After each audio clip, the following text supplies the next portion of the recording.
Welcome to my Channel Deep Sleep Mission-DSM. As we begin, I would be delighted if you could share your location in the comments below. It's truly inspiring to witness how far this content travels and to connect with viewers from across the world. The first time I saw it, I thought someone had dumped aquarium decorations in my backyard. But coral doesn't pulse like a heartbeat, and it definitely doesn't whisper your name at 3 in the morning. If you're listening to this right now, lying in your bed, maybe with just a nightlight on, I need you to do something for me. Check your window, look at your garden, your yard, whatever patch of earth you can see. Because what started in my backyard in suburban Milwaukee, it's spreading. And by the time you finish hearing my story, you'll understand why I haven't slept properly in 6 months. Hit that subscribe button now, because after tonight, you're going to need to know what signs to look for. Trust me on this one. The story begins now. My name is Sarah Chen, and until last April, I was just another remote software developer living the American dream in a 2-story colonial on Maple Street. You know the type of neighborhood. White picket fences, HOA meetings about lawn height, kids selling lemonade for 50 cents a cup. The most exciting thing that ever happened was when the Johnsons' golden retriever got loose and ate Mrs. Patterson's prized tulips. I'd bought the house 3 years ago, right after my divorce. It came with this massive backyard that the previous owners had let go wild. Overgrown grass, ancient oak trees, and this weird depression in the ground near the back fence that always collected water after it rained. The realtor said it used to be a koi pond back in the 70s, but someone had filled it in decades ago. That morning, in April, started like any other. Coffee at 6:30, emails by 7, first video call at 8. I was refilling my mug when I glanced out the kitchen window and saw color. Bright, almost neon orange pink, like someone had scattered pieces of sunset across my lawn. At first, I thought it was trash. Maybe some kids had thrown fluorescent paintballs over the fence, but as I walked closer, coffee mug still in hand, my brain couldn't quite process what I was seeing. It looked exactly like brain coral.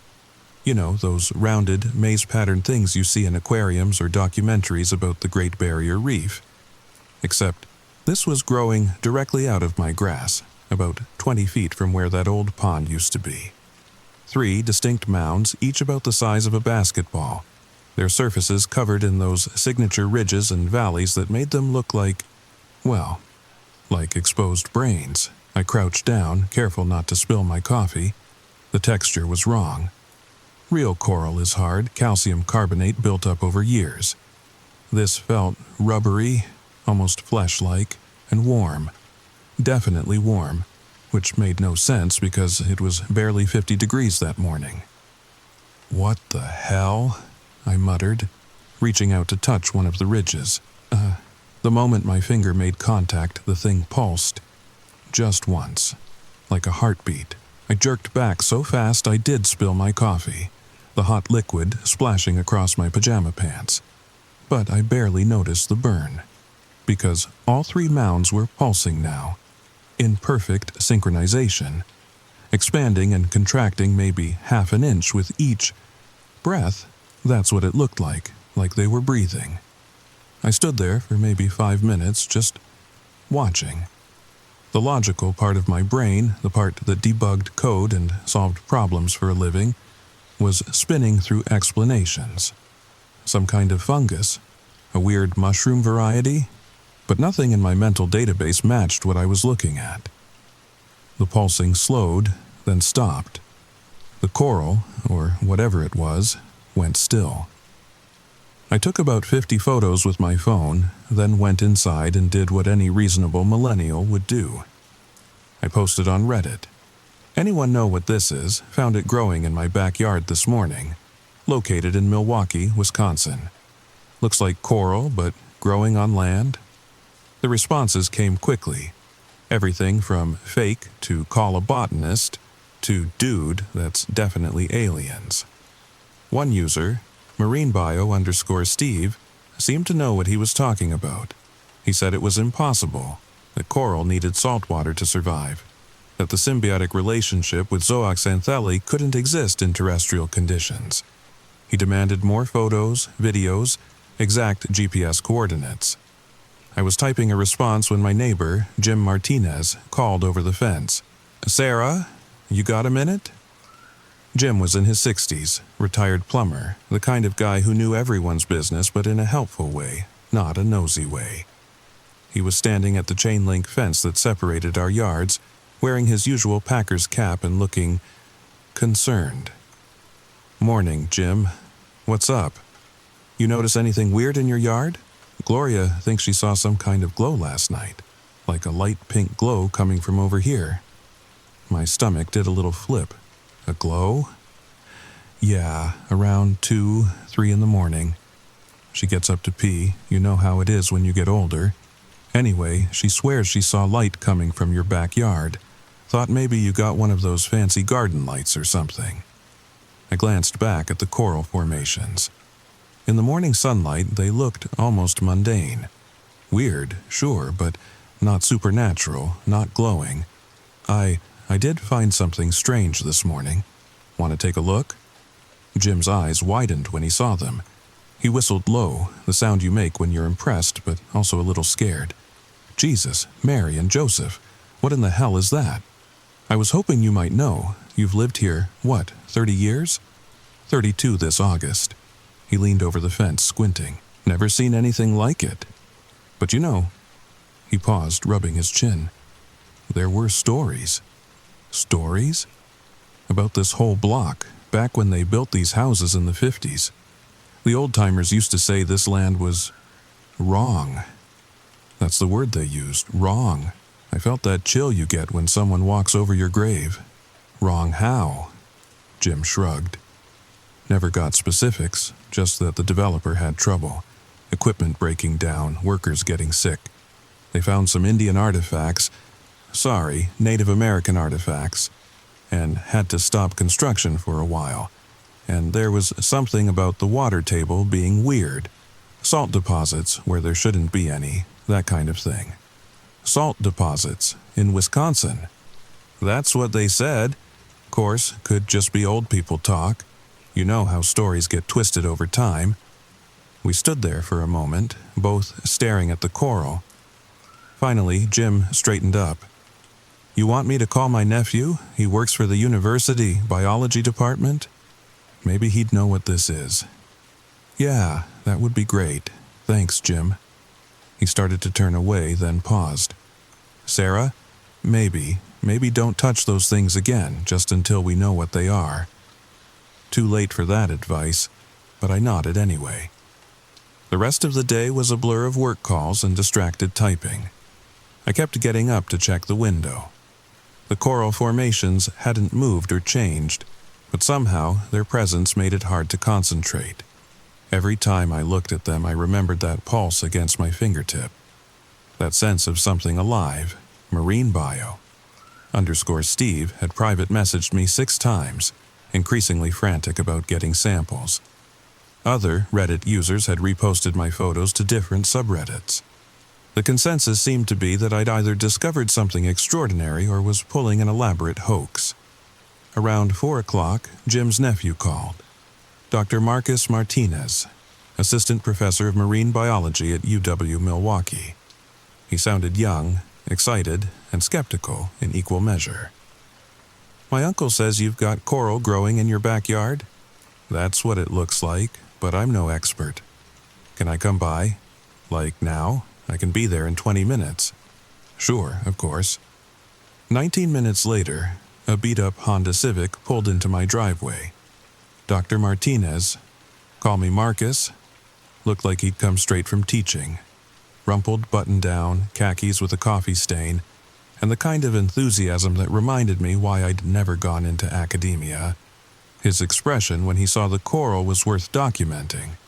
His mouth actually fell open. "Holy shit. Sorry, I mean, this is impossible." He circled the formations, taking photos from every angle.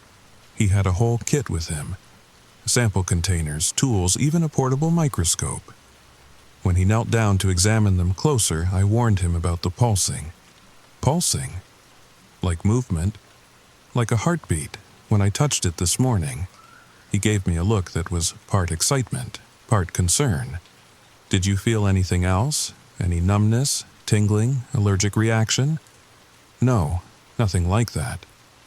"Okay, I'm going to take some samples, but I'll be careful." He put on latex gloves and used a small scalpel to slice off a piece from one of the ridges. The moment the blade penetrated, all 3 formations pulsed. Harder this time, and I swear I heard something.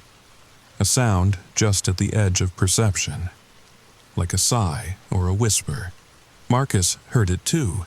His hand froze, sample halfway to the container. "Did you?" "Yeah." We locked eyes for a moment. Then he quickly sealed the sample and took several more, working faster now. The formations continued to pulse, but the sound didn't repeat.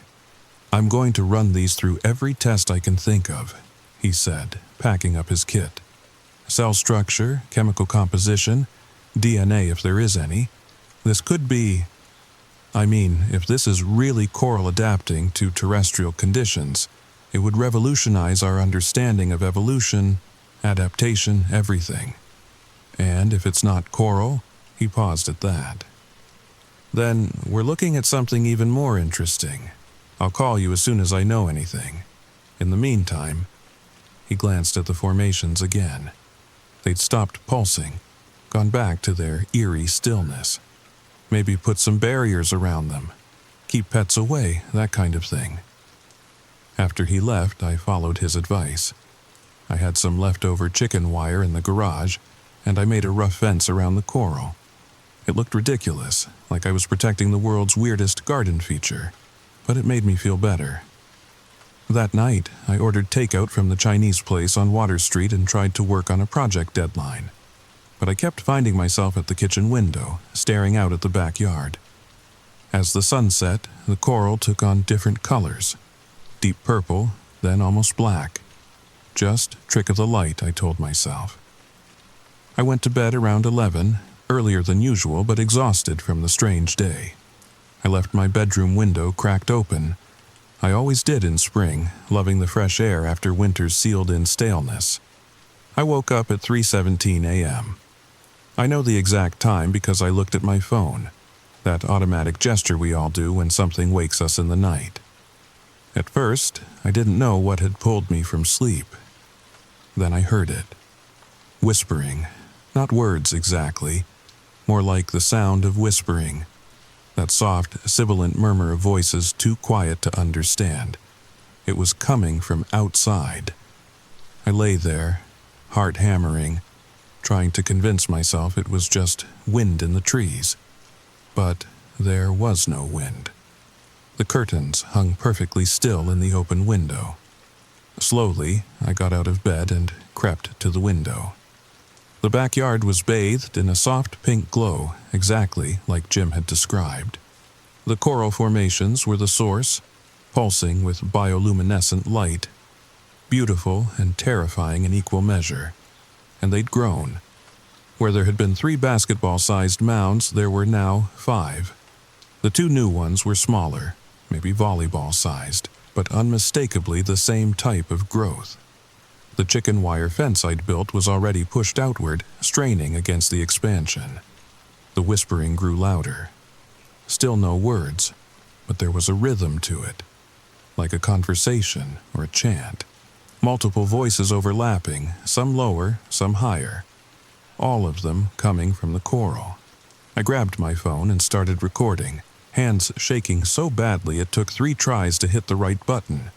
The glow pulsed brighter, and for just a moment I could have sworn I saw shapes in the light. Figures, maybe, or faces. But when I blinked, they were gone. The whispering stopped abruptly, like someone had hit a switch. The glow faded over the course of maybe 30 seconds, leaving my backyard in normal darkness.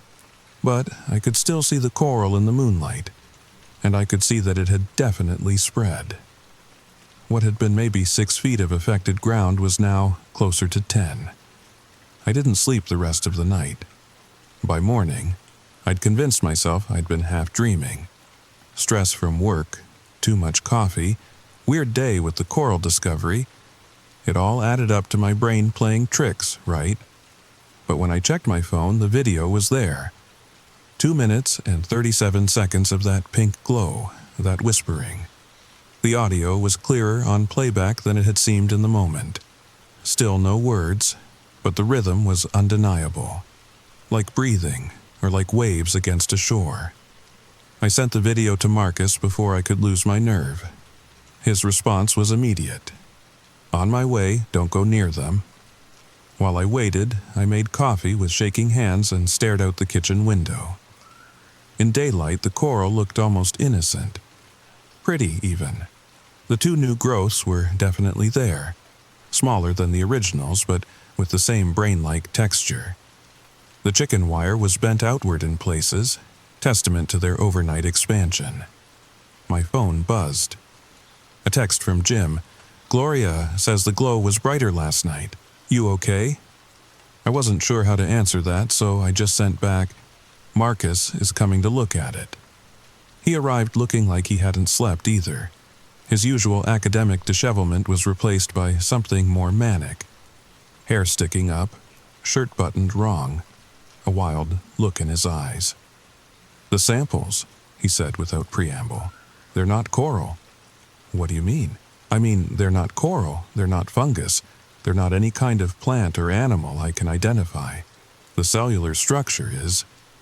God, I don't even have words for it. It's like someone took marine biology and terrestrial biology and quantum physics and threw them in a blender. He was pacing now, gesturing wildly. The cells have characteristics of coral polyps, yes, but also fungal hyphae. And there are structures I've never seen before. Organelles that shouldn't exist.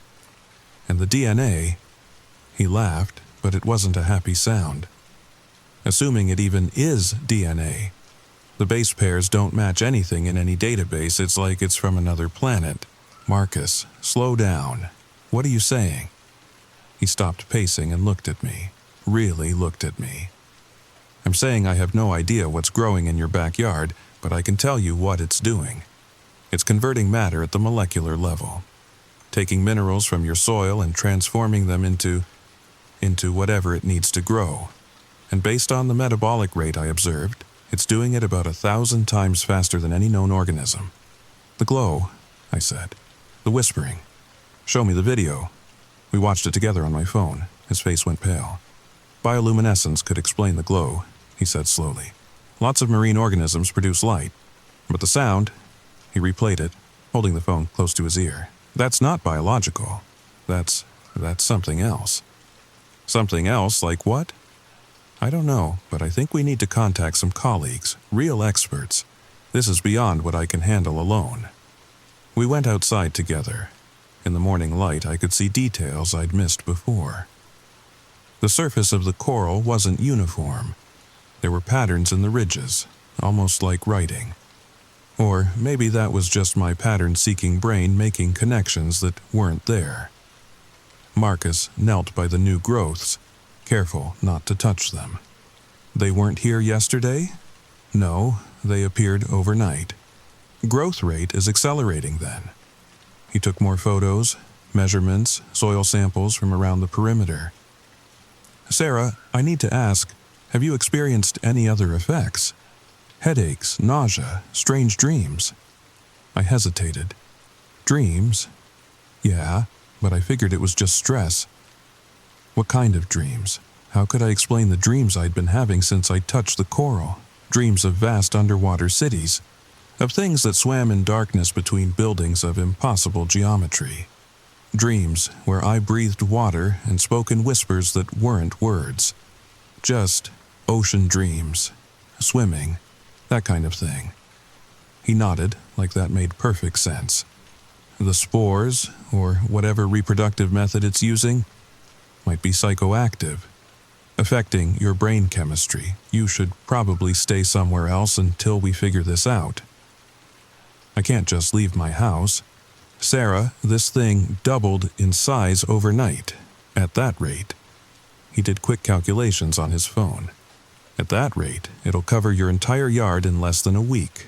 The thought was absurd. But looking at the coral, at how much it had already spread, I couldn't dismiss it. "I'll think about it," I said. Marcus left with more samples and promises to bring in experts from the university. After he was gone, I stood at the edge of my makeshift chicken wire barrier, studying the coral. Was it my imagination, or could I see it growing?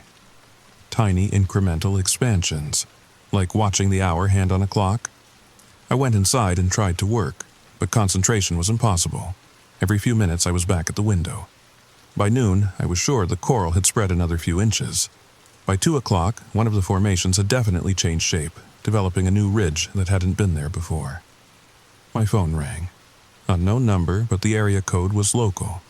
"Miss Chen, this is Dr. Elizabeth Watts from the CDC. I understand you have an unusual growth in your yard that Dr. Martinez has been examining?" The CDC, the Centers for Disease Control. My mouth went dry. "Yes, that's right. We'd like to send a team to evaluate the situation. Would tomorrow morning work for you? The CDC gets involved with plant problems." There was a pause. Dr. Martinez shared some concerning cellular analysis with us. "We just want to ensure there's no public health risk. Purely precautionary." After I agreed and hung up, I realized my hands were shaking again. The CDC didn't show up for weird mushrooms or unusual flowers. They showed up for things that might be dangerous, things that might spread. That evening, I couldn't bring myself to cook.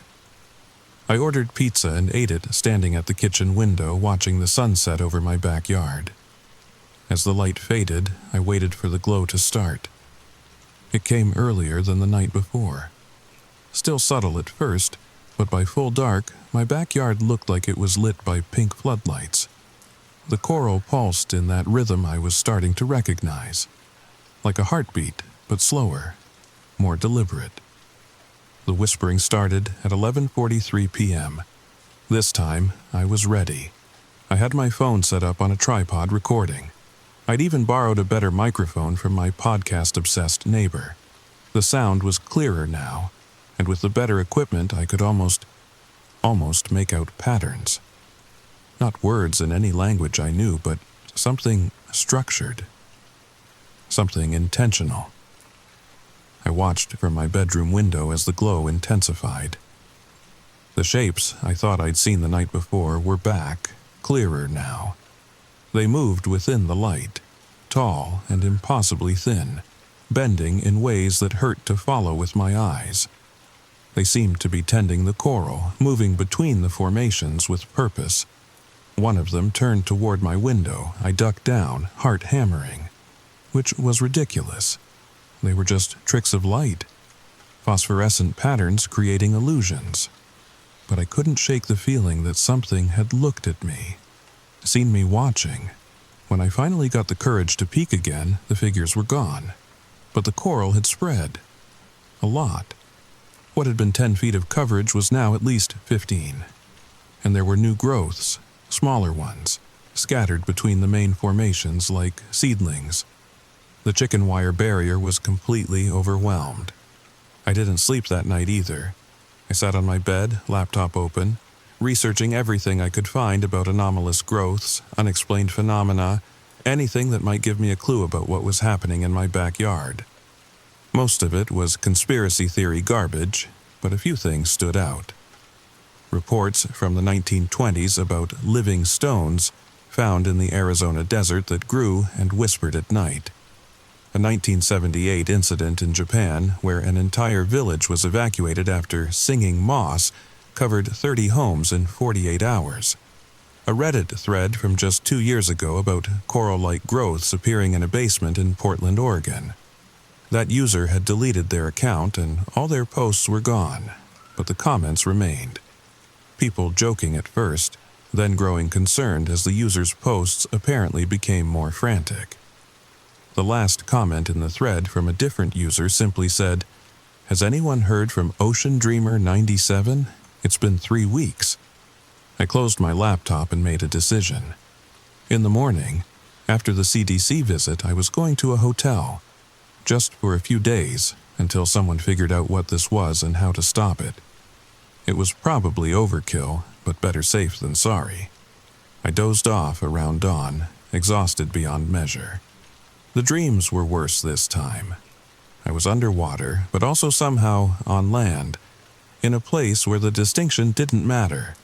The coral was everywhere, covering buildings that were both ancient and impossibly advanced. And there were others there.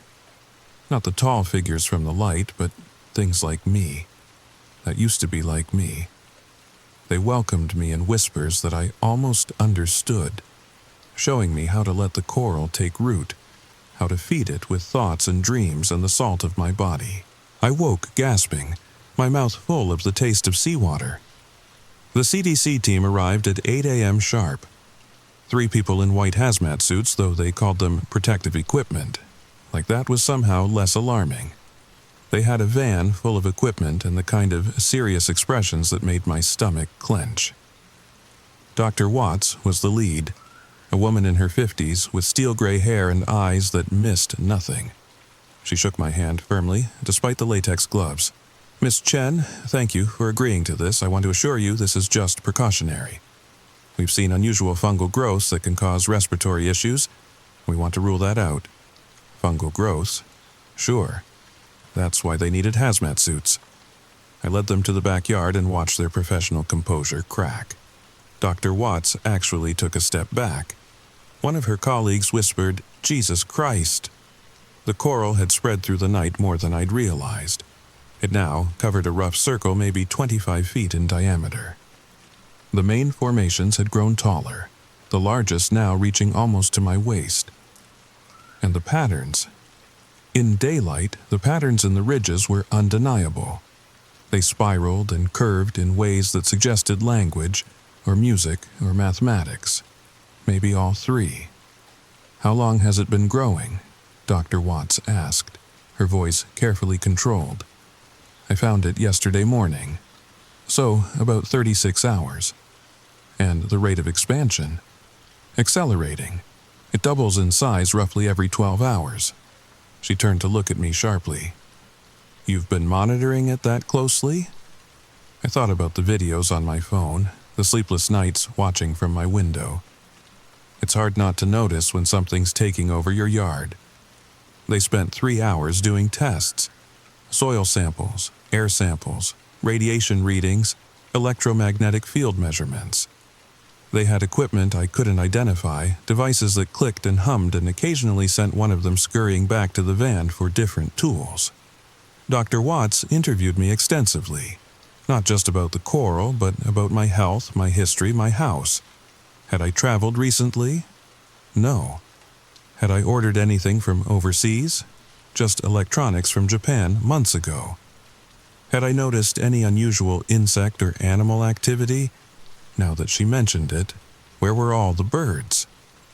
It was that last question that made me realize something I'd been too distracted to notice. My backyard was silent. No birds, no squirrels, not even insects.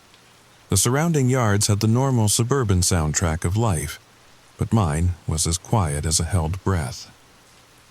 "We're going to need to set up a monitoring station," Dr. Watts finally said. "And I'm going to strongly recommend you relocate temporarily, just until we understand what we're dealing with." "Is it dangerous?" She hesitated just long enough for me to know the answer. "We can't say for certain, but given the growth rate and the unusual characteristics, we'd prefer to err on the side of caution." "You've seen something like this before?" It wasn't a question. Something in her expression, the way she'd said unusual characteristics, like it was a familiar category. "Not exactly like this," she said carefully. "But there have been incidents, usually isolated, usually contained quickly." "What happened to the people, the ones who found it first?" Her professional mask slipped for just a moment. "I saw something that might have been pity or fear or both. That's why we recommend relocation, Miss Chen. They left at noon with promises to return, instructions to call immediately if anything changed, and a business card with multiple emergency numbers. I noticed one was labeled Containment Team, which did nothing for my peace of mind. I packed a bag, trying to focus on practical things. Clothes, toiletries, laptop for work. But I kept finding myself drawn to the window.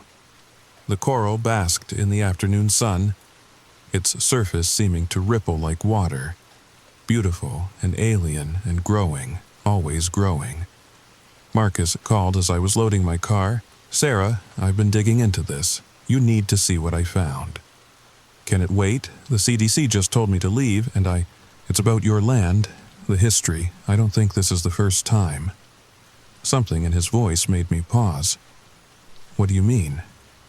"Can you meet me at the university? There's something in the archives you need to see." I should have gone straight to a hotel, should have put distance between myself and whatever was growing in my backyard. But curiosity won. It always does. The University of Wisconsin-Milwaukee campus was busy with students enjoying the spring weather. Normal people living normal lives, oblivious to the fact that something impossible was growing just a few miles away. I envied them. Marcus met me at the library, looking even more frazzled than before. He led me to a basement archive room that smelled of old paper and dust. I started researching your neighborhood," he said, pulling out folders and old books. "The development history, land records, anything unusual, and I found this." He showed me a photocopy of a newspaper article from 1891. The headline read, "Mysterious Growth Plagues Shoreline Property." I read quickly. A farmer named Josiah Mills had discovered peculiar coral-like formations growing in his field near Lake Michigan. The description was eerily familiar. Brain-like patterns, rapid growth, pulsing movement. The article mentioned that Mills complained of strange dreams and hearing whispers at night. "There's more," Marcus said, handing me another article. This one from 2 weeks later. "Farm abandoned after Devil's Garden spreads." The article was shorter, more sensational. Mills had fled his property after the growths covered nearly an acre. Neighbors reported seeing strange lights and hearing ungodly sounds. The local pastor had attempted to bless the land but left claiming the formations were an affront to God's creation. "What happened to it?" I asked. "That's the interesting part."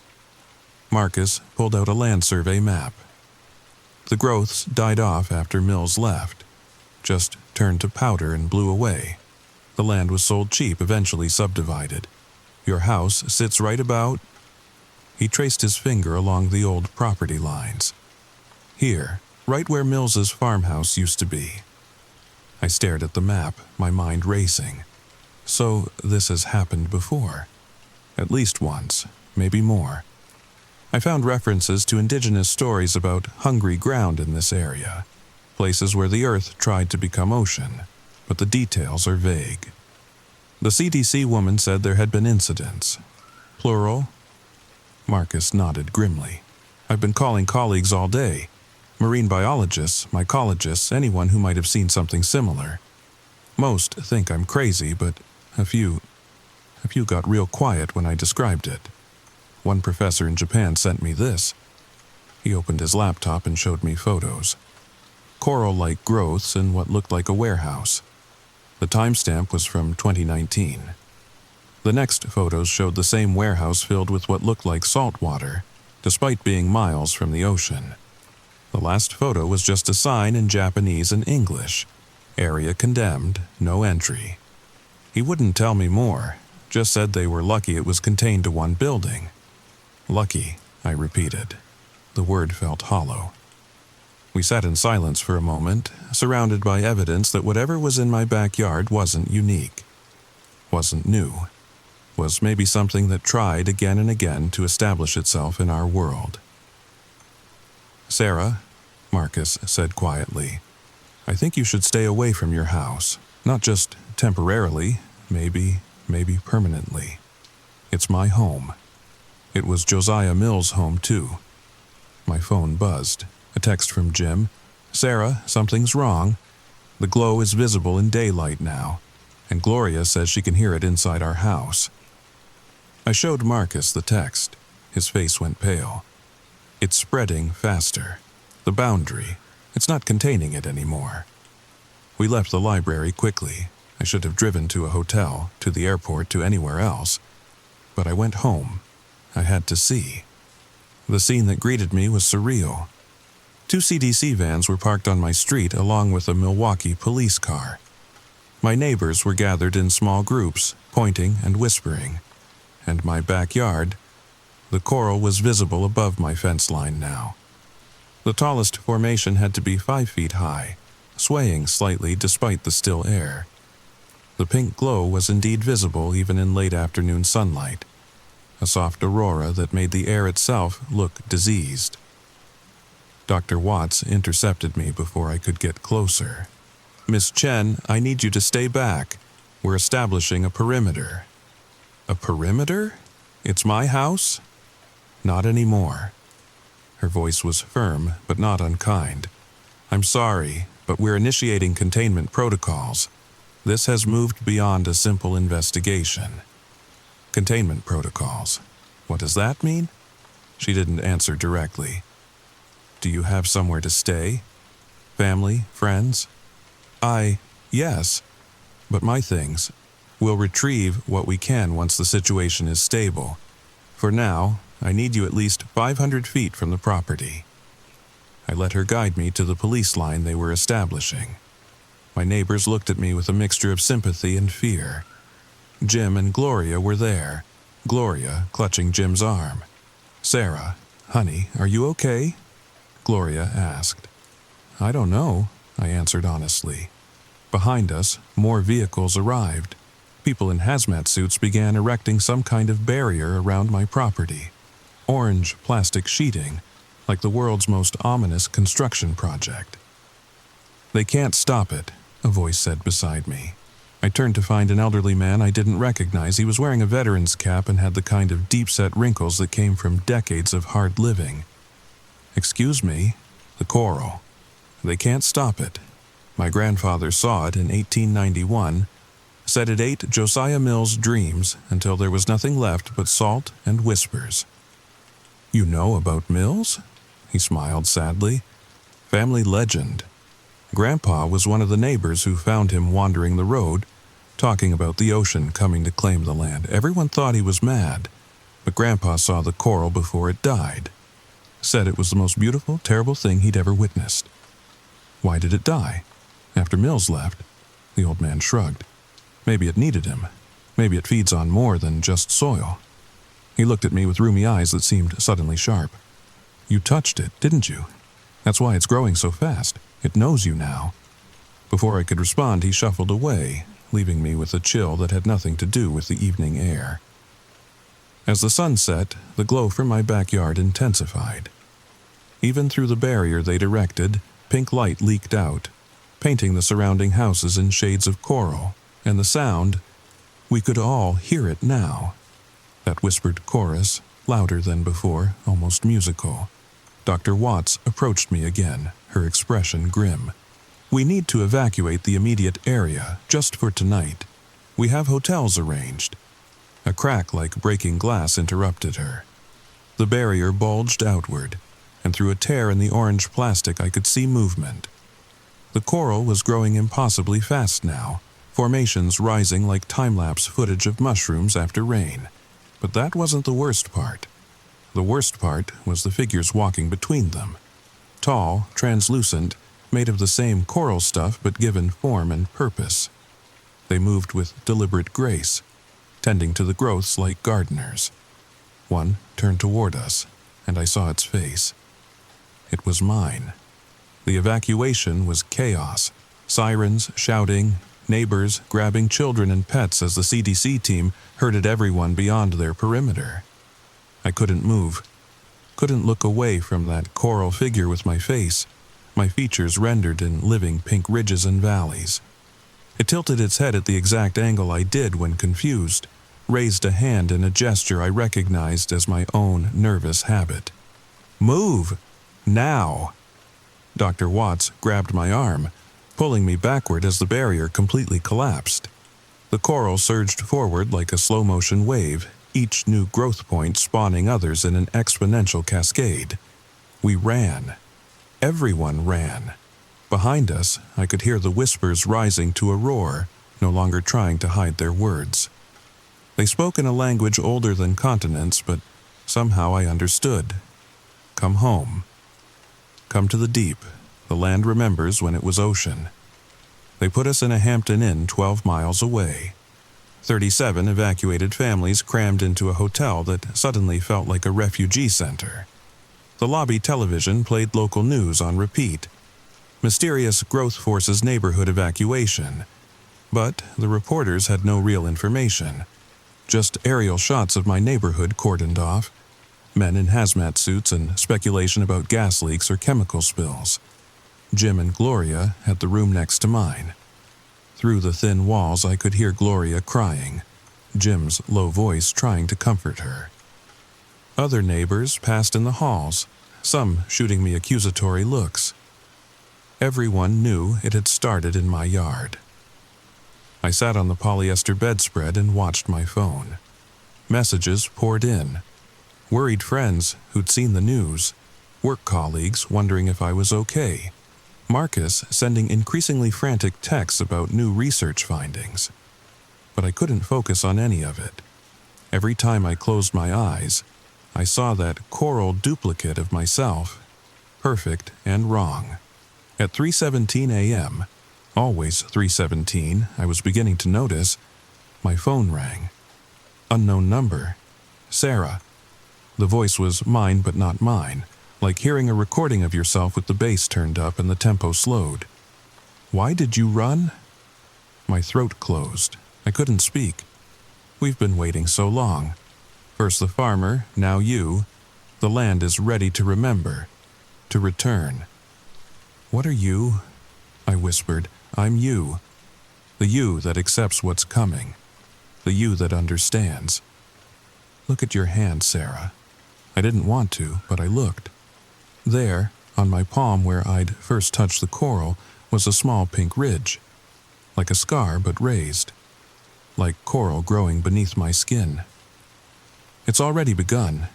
You can feel it, can't you? The pull of the deep. The dreams of cities beneath waves that haven't fallen yet. Come back, Sarah. Come home. I hung up and threw the phone across the room. It hit the mirror, cracking both. 7 years bad luck. Somehow that seemed like the least of my problems. The ridge on my palm pulsed. By morning, the news had gone national. Unprecedented biological event in Milwaukee suburb. They showed satellite footage of my neighborhood, now completely overrun. The coral had spread to cover 6 square blocks overnight, growing taller than houses in some places. The formations moved in the wind. Except there was no wind. They swayed to their own rhythm, that endless breathing of something vast and patient. The CDC had called in the National Guard. They were establishing a miles-wide perimeter, discussing containment options that sounded increasingly military. I watched Dr. Watts on CNN, her professional calm barely containing her urgency as she spoke about aggressive biological anomalies and public safety measures.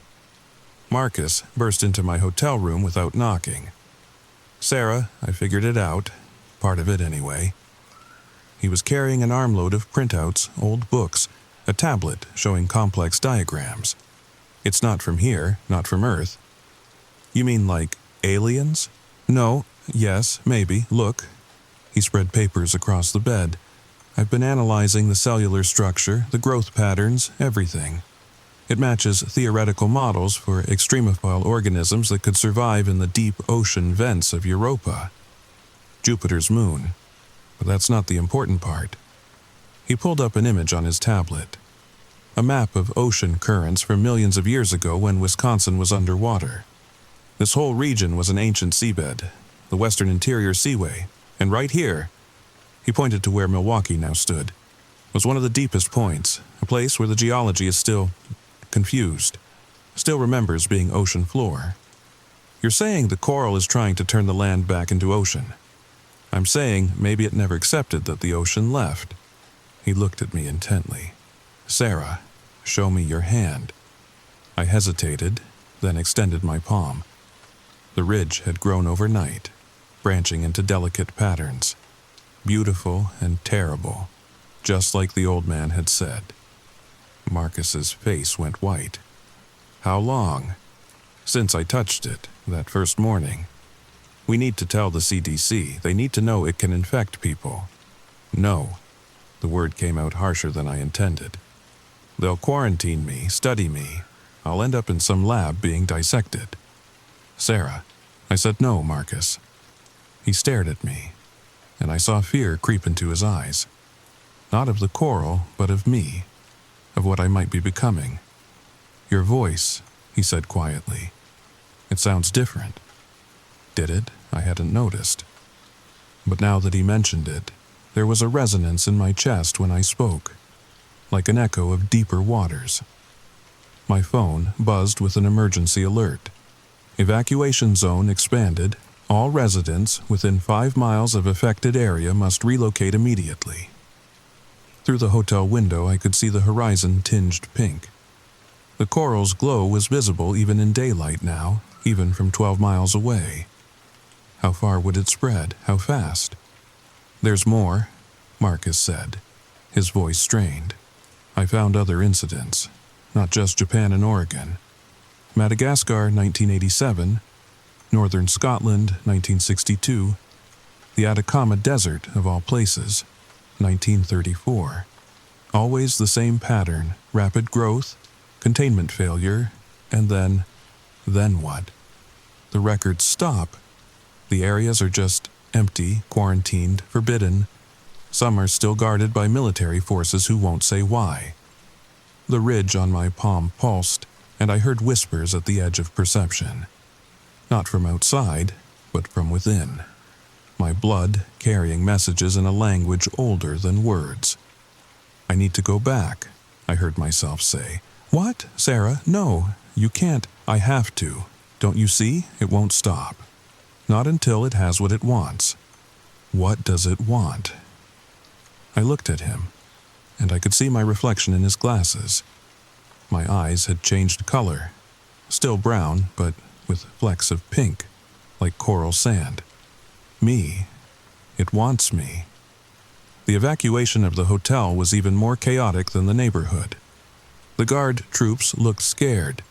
These kids barely out of high school trying to herd hundreds of confused, angry people onto buses. The coral had jumped containment, they said. Sporadic growths appearing miles from the original site. The perimeter was collapsing. I slipped away in the confusion. It was easier than it should have been, like the world was bending to let me through, clearing a path back to where I belonged. I found a car. Not stole, borrowed, the keys were right there, and drove toward the pink glow on the horizon. The city was in full evacuation mode. Streets clogged with traffic, all heading out while I headed in. Police checkpoints waved people through without looking, focused only on the exodus. On the radio, the governor was declaring a state of emergency. The president was mobilizing resources. Scientists were baffled. The world was watching Milwaukee burn pink. I abandoned the car 5 miles from my house. Any closer and the military cordon was absolute. But I didn't need roads anymore. I could feel the coral calling, a magnetic pull in my bones. I walked through suburban backyards, through the woods behind the elementary school, along the creek where kids caught crawdads in summer. The landscape changed as I got closer. Grass gave way to coral growth, at first just patches, then spreading carpets of pink and orange. Trees were being consumed, their trunks wrapped in coral that pulsed with their dying heartwood.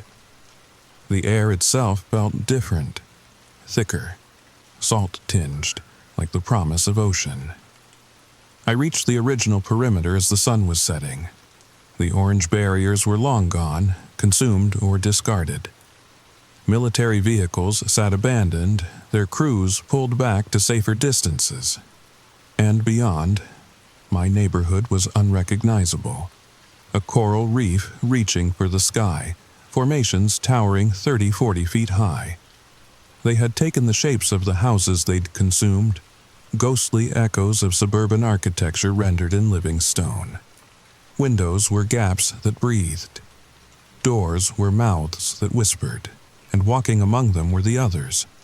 Dozens of coral figures, maybe hundreds, all tending to the growth, encouraging its spread with touches that sparked new formations. I recognized some of them, the vague shape of Mrs. Patterson from down the street, the teenage boy who delivered newspapers. They moved like dancers, like swimmers, like they were already underwater. One approached me. My duplicate, my coral self, perfect and patient. "You came back," it said with my voice. "I knew you would. The deep always reclaims its own." I'm not yours." It smiled, a ripple across its coral face. "Look at your hands." I looked. The ridges had spread up my arms while I walked, delicate patterns like lace, like fans of coral. Beautiful, terrible, mine. "This is what we are," my duplicate said.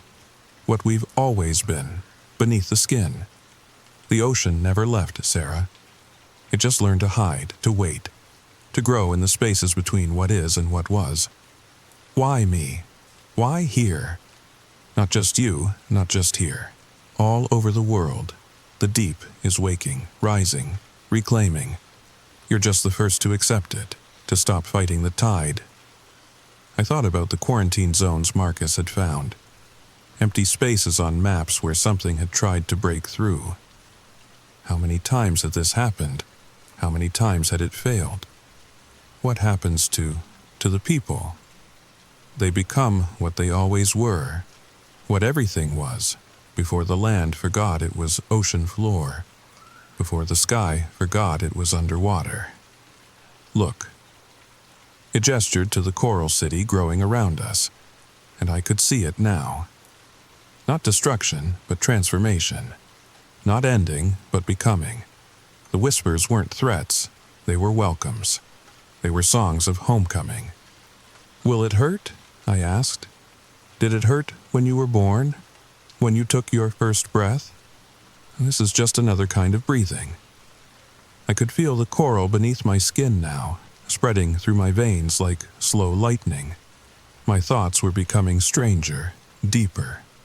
I remembered things I'd never experienced, the weight of water above, the dance of currents, the songs that whales sang before there were whales.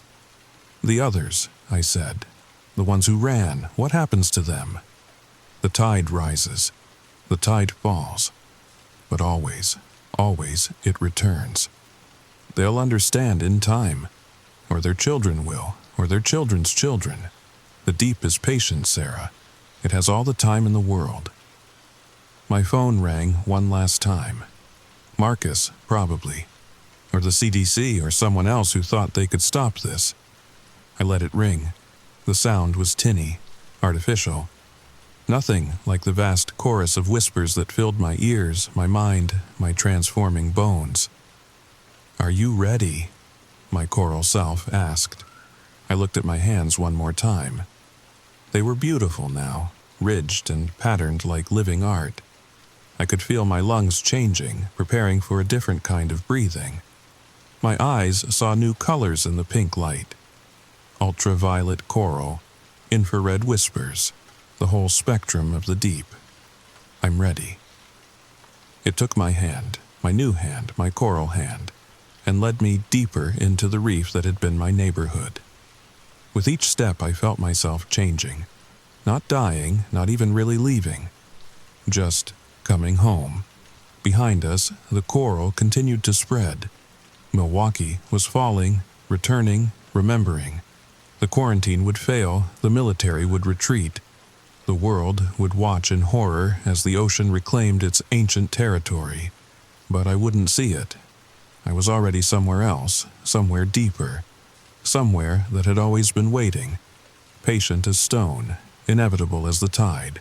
In the end, Jim's nephew Marcus published his findings. The cellular structure, the growth patterns, the impossible biology of it all. Scientists debated. Governments prepared. Humans did what humans do. They tried to understand, to categorize, to control. They never found me. Or rather, they never recognized me in the coral gardens that grew where my house had been. I was part of it now, part of the beautiful, terrible transformation. part of the whisper that more and more people heard in the night. Come home, come to the deep. The land remembers. And one by one, in cities by the sea and towns in the desert, in places where ancient oceans once ruled, and places where they would rule again, the coral began to grow. The tide always returns. Always. If you're still listening, if you made it this far, check your hands. Check for ridges, for patterns, for the first beautiful signs of transformation. Because once it starts, once you hear the whispers, once you dream of cities beneath waves that haven't fallen yet, there's no going back. But why would you want to? The deep is waiting. The deep is patient. The deep is home. And if you felt your own pulse quicken during this story, if you found yourself wondering what it would be like to breathe water instead of air, well, the coral might already be growing somewhere near you. In a basement in Portland. In a warehouse in Tokyo. In a backyard in your own suburban neighborhood. Watch for the pink glow. Listen for the whispers. And when you find it, when it finds you, remember my story. Remember that the fear fades. The transformation is gentle. And the ocean has been waiting for you for such a very long time. Subscribe if you want to hear more stories from the deep. Comment if you've seen the coral in your own town. Share this with someone who lives near an ancient seabed. Because the tide is rising, and we all, every one of us, are going home. Sweet dreams and salty whispers. Story number 2. I need you to understand something before I tell you what happened. The mailbox at 1428 Sycamore Street has been there since 1952. Same rusted flag, same squeaky hinge, same faded numbers my grandmother painted on its side, and for 72 years, nobody's mail ever arrived already opened. Until mine did. If you're listening to this right now, maybe tucked under your covers, maybe with just one earphone in because you don't want to miss any strange sounds in your own house, I need you to do something for me. Check your mail tomorrow. Really check it. Run your fingers along the seals. Look for tears you didn't make. Because once it starts, well, let me tell you what I learned the hard way. And now, the story begins. The autumn air in Burlington, Vermont had that perfect, crisp quality that made you want to wear flannel and drink apple cider. I just moved into my grandmother's old house after she passed. The estate lawyer said it would take months to sort through everything, but I needed a place to stay after my divorce, and the house on Sycamore Street sat empty. That first morning, October 15th, I remember because it was exactly 1 month after I'd moved in. I walked down the leaf-covered driveway to get the mail. The maple trees were showing off, all reds and golds against that bright blue Vermont sky. Everything felt normal. The mailbox squeaked when I opened it. Inside, between the usual grocery store circulars and a water bill, sat a cream-colored envelope. My name and address written in fountain pen. No return address. But the envelope was already open. Not torn open like someone had been careless. Opened neat and clean, like someone had used a letter opener with surgical precision. The flap tucked back inside, barely holding. I stood there in my slippers, looking up and down the empty street. Mrs. Patterson was raking leaves 3 houses down. A jogger passed by with his golden retriever. Everything looked exactly how a Tuesday morning should look. Probably just damaged in transit, I muttered, pulling out the letter. The paper felt expensive, thick, the kind my grandmother used to use for thank you notes. The message, written in the same fountain pen, "Welcome home, Sarah. I've been waiting." That's all, no signature, no explanation. I told myself it was a neighbor being friendly. Maybe someone who knew my grandmother. Burlington was like that, small enough that everyone knew everyone's business. I tucked the letter into my pocket and forgot about it. Until the next day, another envelope, same cream color, same fountain pen addressing, same precise opening. "You look just like her when she was young." My hands shook a little. The morning felt colder than it should. I looked around again. The street was empty except for a few fallen leaves dancing in the wind. "Hello?" I called out. My voice sounded thin in the morning air. Nothing. I went inside and made coffee, trying to shake the feeling that someone was... What? Watching me? That seemed dramatic. This was Burlington, not some horror movie.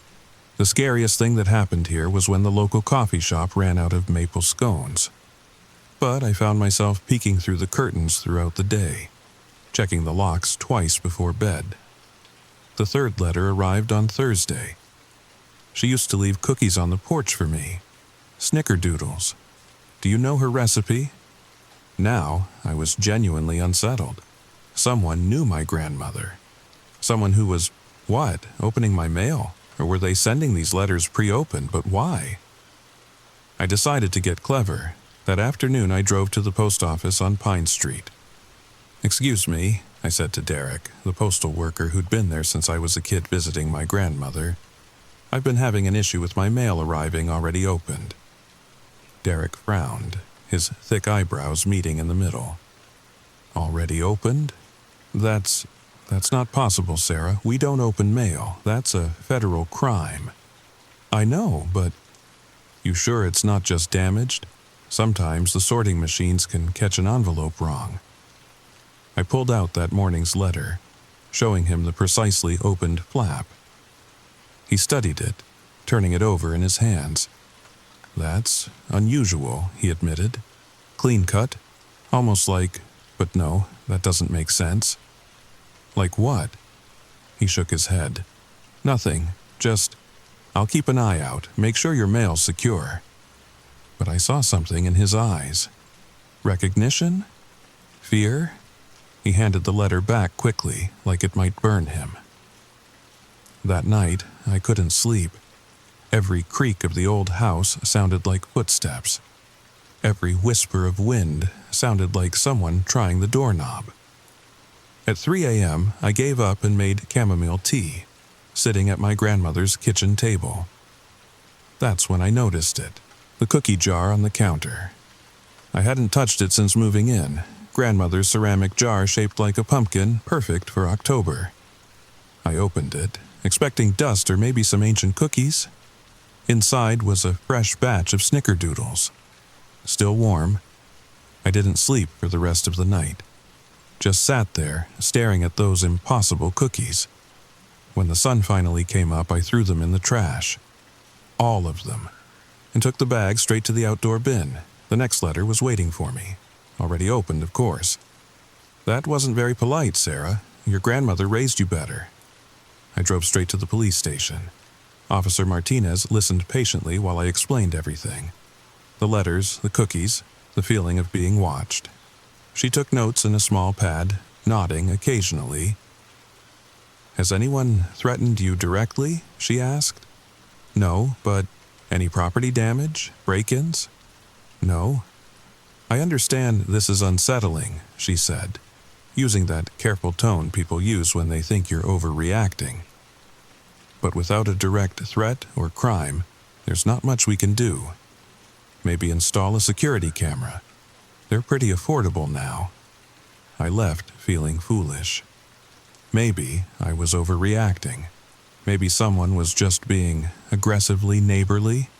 In a really weird way. I bought a camera that afternoon. One of those doorbell cameras that sends alerts to your phone. Set it up to watch the mailbox and the front porch. The next morning, I watched the footage on my phone before going outside. The mail carrier arrived at 11:47 a.m., put the mail in the box, drove away. Nobody else came near it. But when I opened the mailbox at noon, there it was. Cream envelope, fountain pen, already opened. "Cameras can't see everything, dear." My blood went cold. I rewound the footage. Watched it again, and again. The mail carrier put envelopes in the box. That was clear, but I couldn't see what the envelopes looked like. The angle was wrong or the quality wasn't good enough. I started keeping a journal, documenting everything, looking for patterns.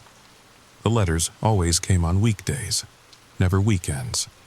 always cream envelopes, always fountain pen, always opened with that same surgical precision. And they were escalating, getting more personal. You still use her lavender soap.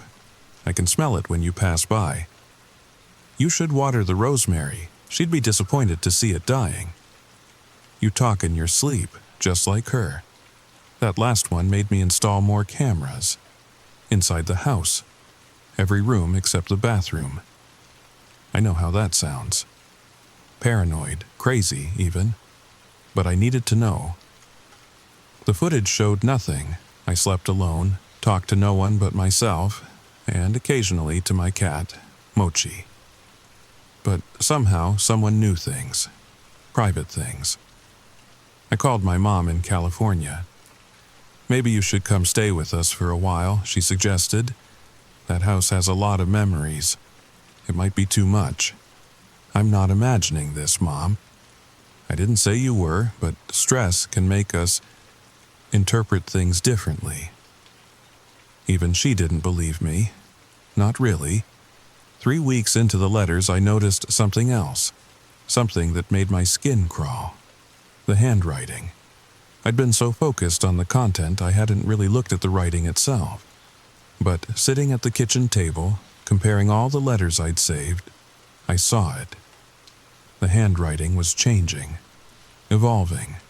The first letter had been precise but unfamiliar, but each subsequent letter looked more and more like...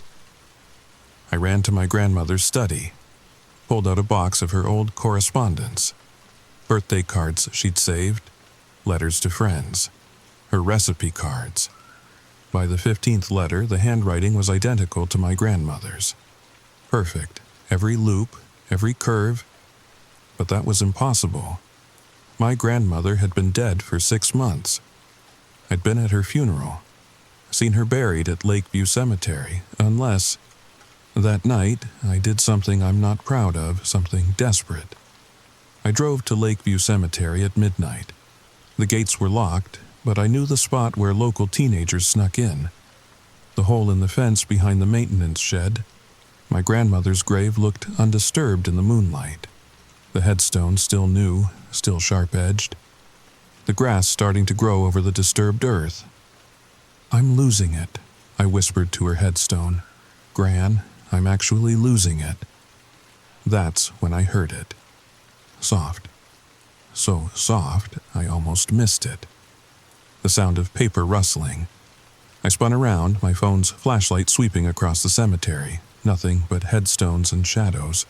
But there, on top of my grandmother's grave, sat a cream-colored envelope.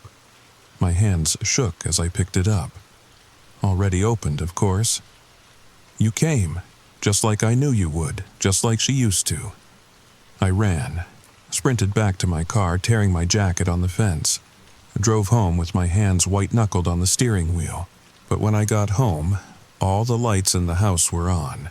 I knew I'd turn them off. I always turn them off. Sitting on the kitchen table was a plate of snickerdoodles, still warm, and a note. Tomorrow you'll understand. She promised you would. I didn't go inside, couldn't. I sat in my car in the driveway until the sun came up, watching my house like it might suddenly reveal its secrets. When exhaustion finally won, I drove to the nearest hotel and checked in under a fake name, but you can't run from mail. The next day I had to go back. In broad daylight, with Officer Martinez accompanying me after I'd called about the break-in, the house looked normal, peaceful even. The plate of cookies still sat on the table, now covered in flies. No signs of forced entry, Martinez noted, checking windows and doors. You sure you locked up? I was sure. But what did that matter? After she left, I did what I should have done weeks ago. I started searching the house. Really searching.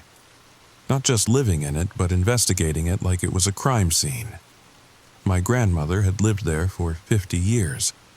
There were layers upon layers of life built up in those walls. I started in the attic. Boxes of Christmas decorations, old photo albums, furniture covered in sheets, normal things. But in the far corner, behind a stack of National Geographic magazines from the 60s, I found a trunk I didn't recognize. It was locked. The key nowhere to be found. I used a hammer. I know that sounds violent, but I was past caring about preserving things. The lock broke on the third swing. Inside were letters. Hundreds of them, all in cream envelopes. All addressed to my grandmother. All opened with that same surgical precision. The dates went back decades. The oldest was from 1973. The handwriting on these was different. Masculine, bold. But as I read through them chronologically, I watched it change. Watched it become more refined, more delicate, more like my grandmother's. The content started innocent enough. Eleanor, I see you've moved in. Welcome to Sycamore Street. The roses you planted are beautiful. Red suits you. Your laugh carries on the wind. It's lovely. But they progressed, became stranger. You left your curtains open last night.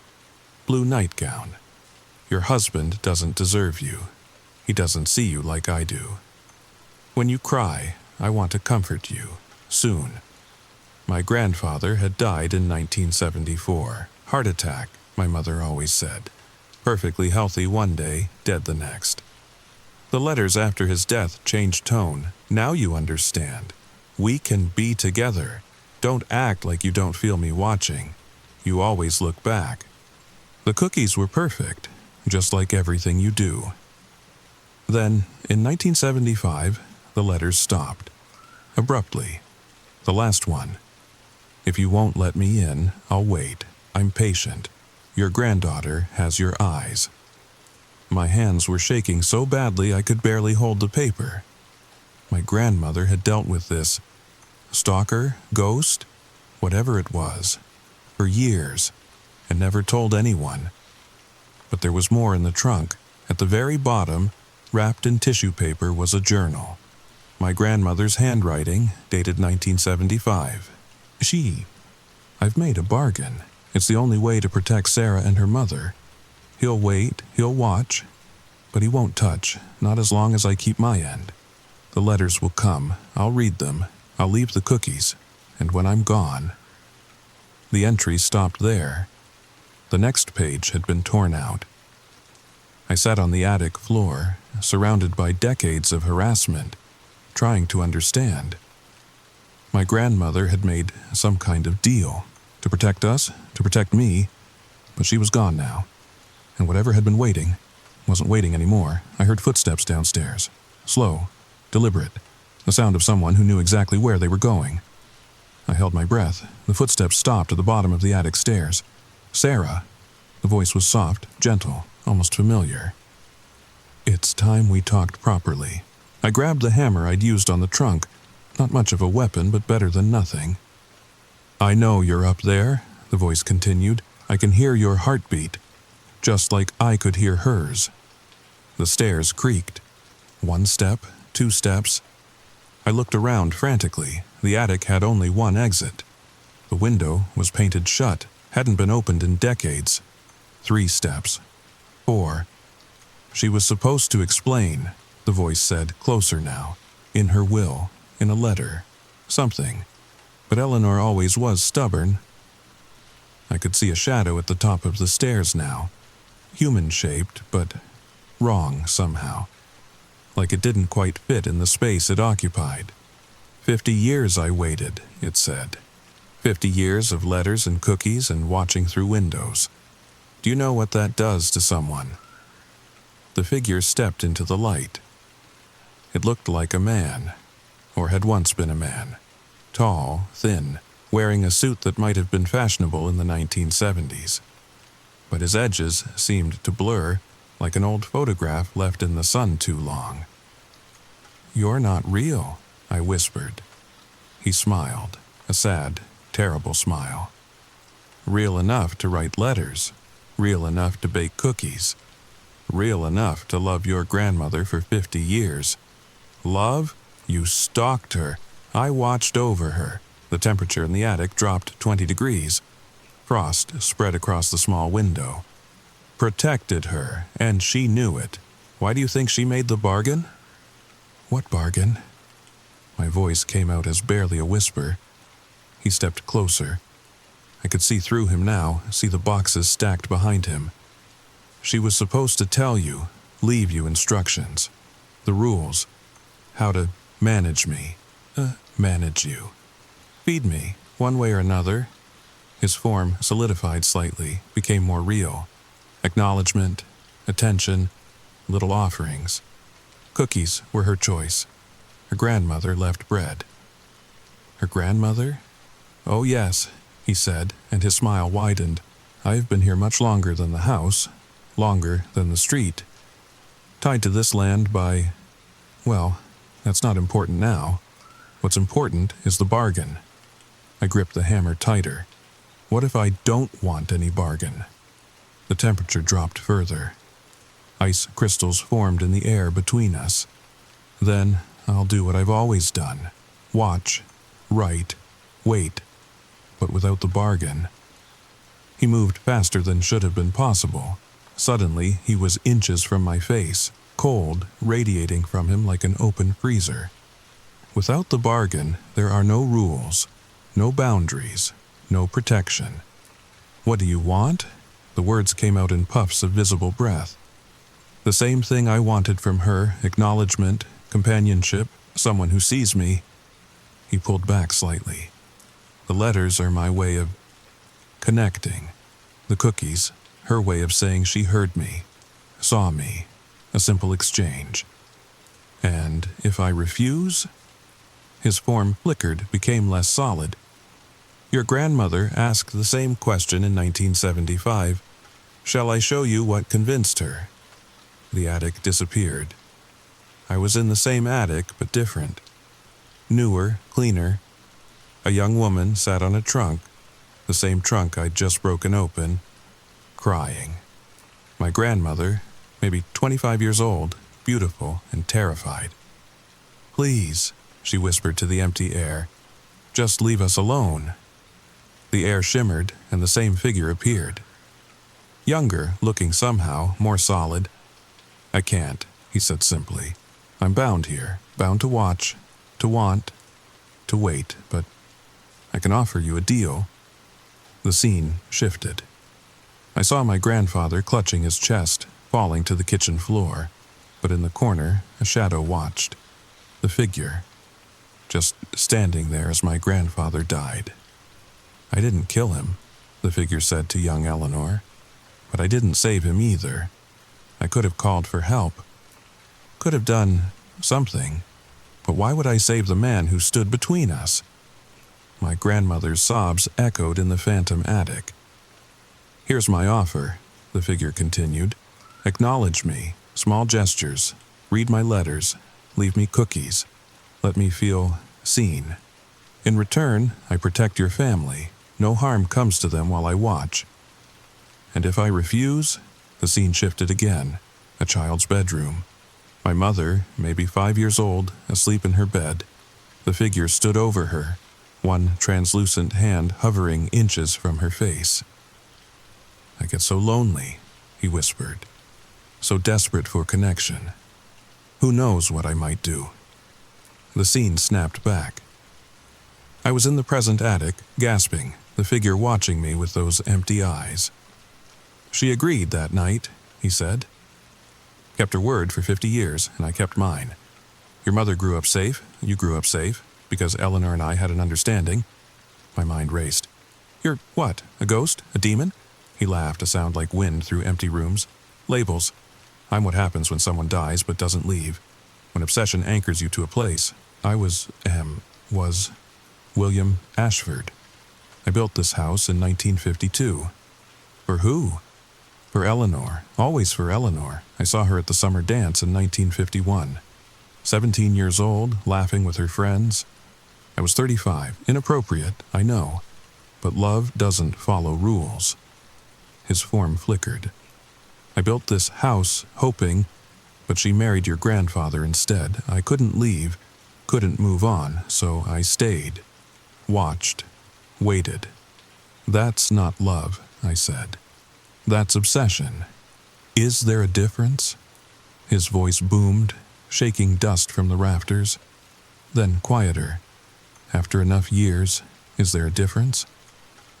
I thought about running, but where would I go? He was tied to the house, but the house was my inheritance. My only asset after the divorce. What exactly are you proposing? I asked. He smiled that sad smile again. The same deal, read my letters, acknowledge them, leave me cookies, or coffee, I'm not picky. Let me feel connected to something, someone. In return, I remain contained, controlled. And if I sell the house, to whom? Who would buy a house with a 50-year history of strange letters, mysterious cookies, police reports? He shook his head. Besides, the deed has restrictions. Eleanor made sure of that. Family property can't be sold outside the bloodline. I hadn't known that. But then there was apparently a lot I hadn't known. How long? I asked. How long would this arrangement last? Until you have a granddaughter of your own to pass it to, or until I finally fade away, whichever comes first. That could be decades. Eleanor managed it for 50 years. You're her blood. You're stronger than you think. I stood there, hammer still in my hand, weighing options that all seemed impossible. Leave and let him run wild? Stay and become my grandmother, feeding a ghost's obsession with cookies and attention? I need time to think. Of course, he said, already beginning to fade, but not too long. Without the bargain, I have no reason to behave civilized. He vanished, leaving only cold air and the smell of old paper. That night, I sat at my grandmother's kitchen table with her journal, reading the pages I'd missed, her accounts of years spent managing William, the rules she'd learned. Always read the letters within 24 hours. Respond with food, cookies, bread, sometimes pie. Never try to photograph or record him. It makes him angry. Never bring others to witness. He'll hide, then punish you later. Acknowledge him verbally at least once a week. It was a manual for managing a supernatural stalker. My inheritance was a ghost.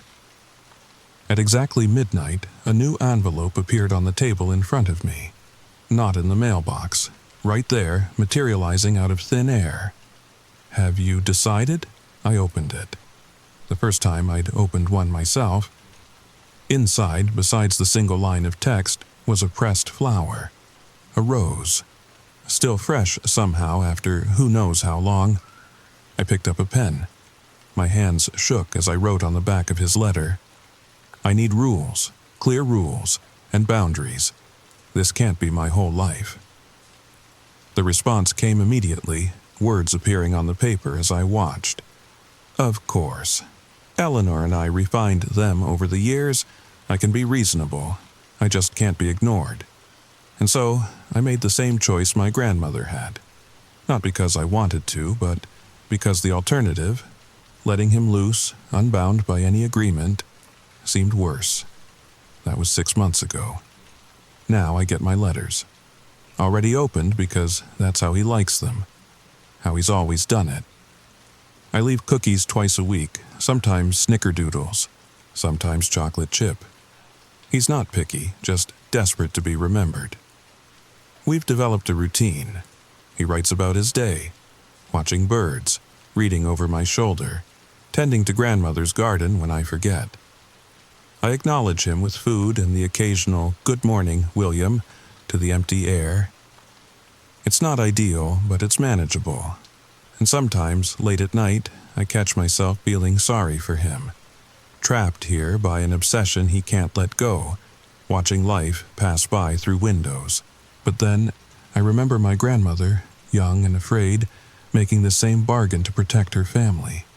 I remember that he let my grandfather die, and I check the locks, set out the cookies, and wait for tomorrow's letter. Because that's my inheritance, not just a house, not just money, but a ghost who writes letters, and a bargain written in fear and flour and 50 years of silence. If you're still listening, if you made it this far, check your mail tomorrow. Really check it. because William told me something last week that made my blood run cold. I'm not the only one, he'd written. Every old house has its watchers, its waiters. Most people just don't notice until it's too late.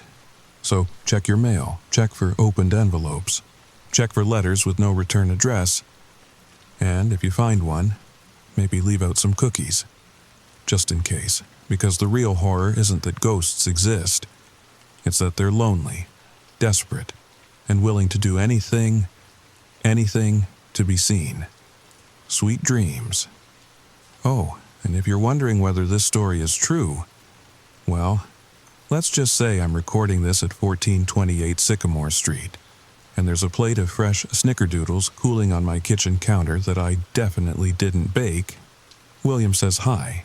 Story number 3. The notification said 17 new voicemails, but when I pressed play, I heard something that wasn't supposed to be there. Something that knew my name. Wait, let me back up, because if you're listening to this right now, lying in your bed, maybe with your phone charging on the nightstand, you need to understand something. What happened to me started exactly like that. Comfortable, safe, normal. Until it wasn't. Before I tell you this story, I need you to do something for me. Check your voicemail right now. I'm serious. Just check how many you have. Remember that number. Because by the end of this, you might understand why mine kept disappearing. All right, the story begins now. My name is Sarah Chen, and I worked at a small marketing firm in Portland, Oregon. The kind of place where everyone knows your coffee order and your boss brings donuts every Friday. Normal. Boring, even. It was a Tuesday night in October. I remember, because I'd just finished binge-watching that new series everyone was talking about. You know the one. My eyes were heavy, that perfect drowsy feeling when you know sleep is coming soon. Rain tapped against my apartment window. That gentle Portland drizzle that makes everything feel cozy. My phone buzzed on the nightstand. 17 new voicemails. I frowned. 17? I checked my phone an hour ago. Nothing. Who leaves 17 voicemails at... I squinted at the clock. 11:47 p.m. My first thought was family emergency. My mom in California. My sister in Seattle. My hands were already shaking as I unlocked my phone, but the voicemail inbox showed something strange. All 17 messages were from unknown numbers. Different unknown numbers. Area codes I didn't recognize. I pressed play on the first one. Static, then breathing. Not heavy breathing like some creep, just normal breathing. Like someone had accidentally called and didn't realize their phone was on. Delete. Second message. More static. Then a voice so faint I had to press the phone tight against my ear. Shouldn't be listening. My stomach did that little flip. You know the feeling. When something's not quite right, but you can't put your finger on it. I almost deleted it, but something made me replay it.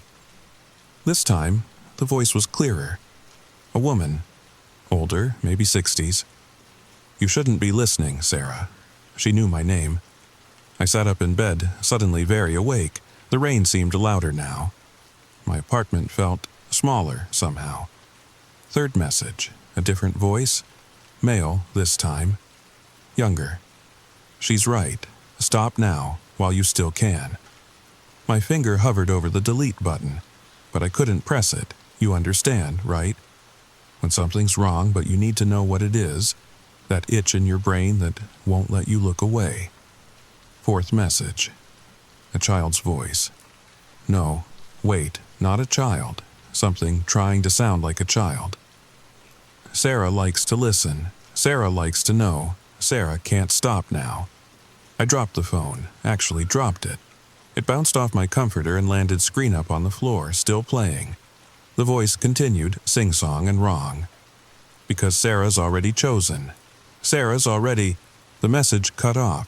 Not ended, cut off. Like someone had yanked out a cord. I grabbed my phone. The voicemail inbox showed 16 messages now, not 17. 16. The first message was gone. I know what you're thinking. Technical glitch, phone malfunction. That's what I told myself as I scrolled through the list. but my hands were shaking. Because deep down, I knew that wasn't it.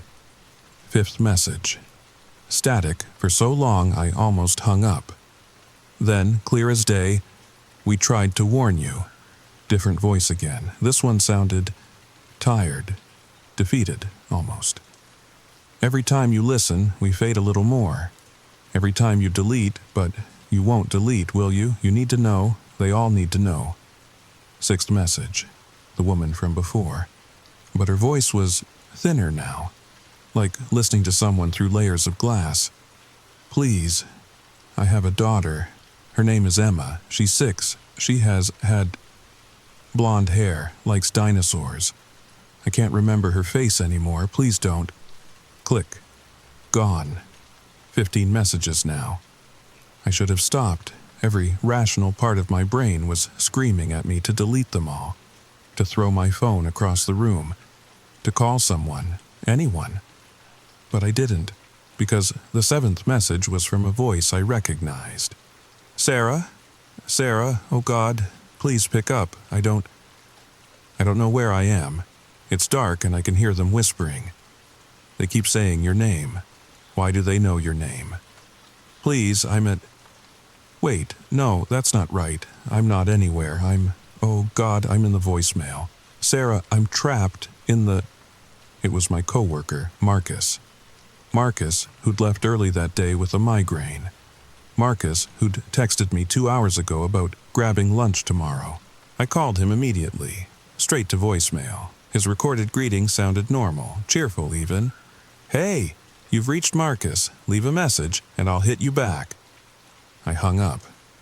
Checked my texts. His message about lunch was gone, like it had never existed. 14 messages left. I did what anyone would do. I Googled it. Disappearing voicemails. Voicemails deleting themselves. Weird voicemail glitch. Nothing. Well, nothing helpful. Just tech support forums about storage issues and carrier problems. But then, on page 4 of results, a Reddit post from 3 years ago. Single comment, no upvotes. Don't listen to them all. Whatever you do, don't get to 0. Once you hear the last message, you can't unhear it, and they'll know where to find you. The username was deleted. The post was archived. No way to reply or ask questions. I looked at my phone. 14 messages. My finger hovered over the next one. You know that moment in a horror movie when you're yelling at the character not to go in the basement? That was me. Except I was both the audience and the actor. And I pressed play anyway. 8th message. Just crying. Soft, muffled sobs for 43 seconds. Then, barely audible, I miss the sun. 13 messages. 9th message. The fake child voice again, but different. Older somehow, hungrier. Sarah's getting warmer. Sarah's getting closer. Sarah doesn't know what happens to listeners. My apartment's heater kicked on, making me jump. The vents rattled. Or was that breathing? I couldn't tell anymore. 10th message started with screaming. Not pain, frustration. Like someone trying to speak but couldn't form words. It went on for so long I almost hung up. Then sudden silence and a whisper, "Your turn soon." I ran to the bathroom and threw up. Actually threw up. My hands were shaking so bad I could barely hold my hair back. When I looked at my phone again, 10 messages. The screaming one was gone, but I could still hear it. Echo of an echo in my skull. I tried calling 911. I know how that sounds. Hello, police? My voicemails are disappearing. But I tried. The call wouldn't connect, just nothing. Like the number didn't exist. I tried my mom, my sister, my best friend Amy. Nothing. Every call just dissolved. No ring, no busy signal, just my phone returning to the home screen like I'd never tried. But the voicemail notification still blinked. 10 messages. Waiting. I made coffee. Strong, black, bitter enough to shock my system. Sat at my kitchen table with all the lights on. The rain had turned to hail, pelting my windows like tiny fists knocking. Message 11. Marcus again. But wrong. Sarah? Why did you leave me here? It's been, I don't know how long, years, minutes? She says time doesn't work right here. She says you're coming soon. She says, oh, she's here, Sarah, don't let her. Gone. 9 messages. I texted Marcus. Are you okay? The message turned green, undelivered. His number wasn't in my contacts anymore. Like he'd been erased from my phone. From my life. Message 12 was in a language I didn't recognize. Harsh, guttural sounds that made my teeth ache. But somehow, I understood it. Not the words. The meaning. The door is thinning. 8 messages. I realized something then. The voices, they weren't recordings. They were current, real time. Like each voicemail was a window and someone was speaking through it right now. Message 13. The tired voice from before. Weaker now. She collects listeners. That's what we are now. Echoes in the system. Digital ghosts. You delete us, we fade. You hear us all. You join us. It's already too late for you, but maybe you can warn others. Maybe. Static explosion. Gone. 7 messages. My phone was hot. Actually hot, like it had been charging for hours. The screen flickered. For just a second I saw faces, dozens of them, pressed against the inside of the screen like it was glass, then normal again. 7 messages waiting. I need you to understand something. I'm a logical person. I work in data analysis. Patterns, trends, statistics, that's my world. So even as everything went insane, part of my brain kept trying to make sense of it. The voices were aging, or unaging? The woman sounded older, the child younger.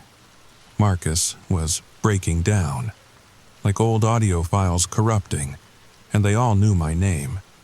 But more than that, they knew me. Message 14 mentioned my 3rd grade teacher, Mrs. Patterson, how she always smelled like vanilla candles. Message 15 knew about the scar on my knee from falling off my bike at 7. Message 16. God, message 16 knew about Tyler, my ex who died in a car accident 2 years ago. It used his voice, his laugh, his stupid nickname for me that I'd never told anyone. Hey, sunshine, been waiting for you. It's not so bad here, lonely, yeah, but soon you'll... I threw my phone against the wall, hard, heard the screen crack. But when I picked it up, perfect condition. 4 messages left. I did something stupid then. Opened my laptop, started recording, audio, video, everything.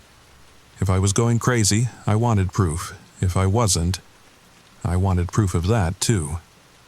Message 17. All the voices at once, overlapping, harmonizing, creating words from chaos. The last listener opens the door. 3 messages.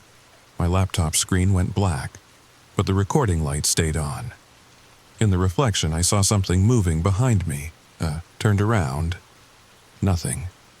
But the reflection showed it clearly. A shadow where shadows shouldn't be. Message 18 was my own voice. From this morning, the voicemail I'd left for my dentist about rescheduling. Hi, this is Sarah Chen. I need to move my cleaning from Thursday to... Where am I going Thursday? Why can't I remember? Who is this? Who am I calling? Hello? My own voice breaking down, forgetting, fading. 2 messages. The lights in my apartment started failing. Not all at once. One by one, like dominoes. The darkness wasn't empty. I could feel it breathing. Message 19. A voice I'd never heard but somehow knew. Young woman, crying. My name was Jessica Fleming. I was 26. I lived in Denver. I had a cat named Boots. I listened to all the messages 5 months ago. Now I'm nowhere, everywhere. In every phone, waiting, watching people like you make the same mistake. Please remember my name.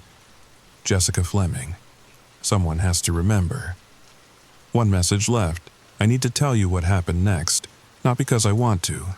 Because maybe if you know, you'll make a different choice. My phone showed 1 message, just 1. The timestamp said 12 a.m., midnight exactly, but my kitchen clock showed 3:17 a.m. I'd lost hours, or gained them. Time felt thick. I did something I hadn't tried before, put the phone on speaker. Maybe if I didn't hold it to my ear it would be different. Maybe the distance would protect me. I was wrong. I set my phone on the coffee table, backed away until I was pressed against my living room wall. The notification blinked. One message, just one. My neighbor's dog started barking.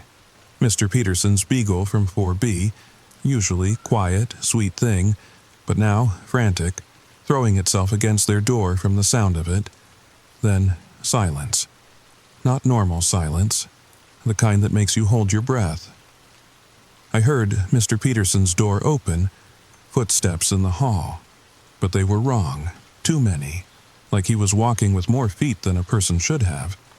They stopped outside my door, knock, knock, knock. "Sarah?" Mr. Peterson's voice, but flat, like someone had recorded it and played it back through water. "Sarah, I need to borrow your phone. Mine's acting strange." I didn't answer. Couldn't answer. The doorknob turned, locked, thank God, but the turning didn't stop. Around and around, like someone was trying to unscrew it from existence. "Sarah, my voicemails are gone. All of them, even the last one from my daughter. Before she stopped calling. I need to hear her voice again, just once more. Please." The turning stopped, footsteps retreated, but not back to 4B, up to the roof. My phone screen brightened. The last message. Waiting. I didn't want to play it. Every cell in my body screamed against it. But my hand moved anyway, like it wasn't mine anymore. The final message started with silence.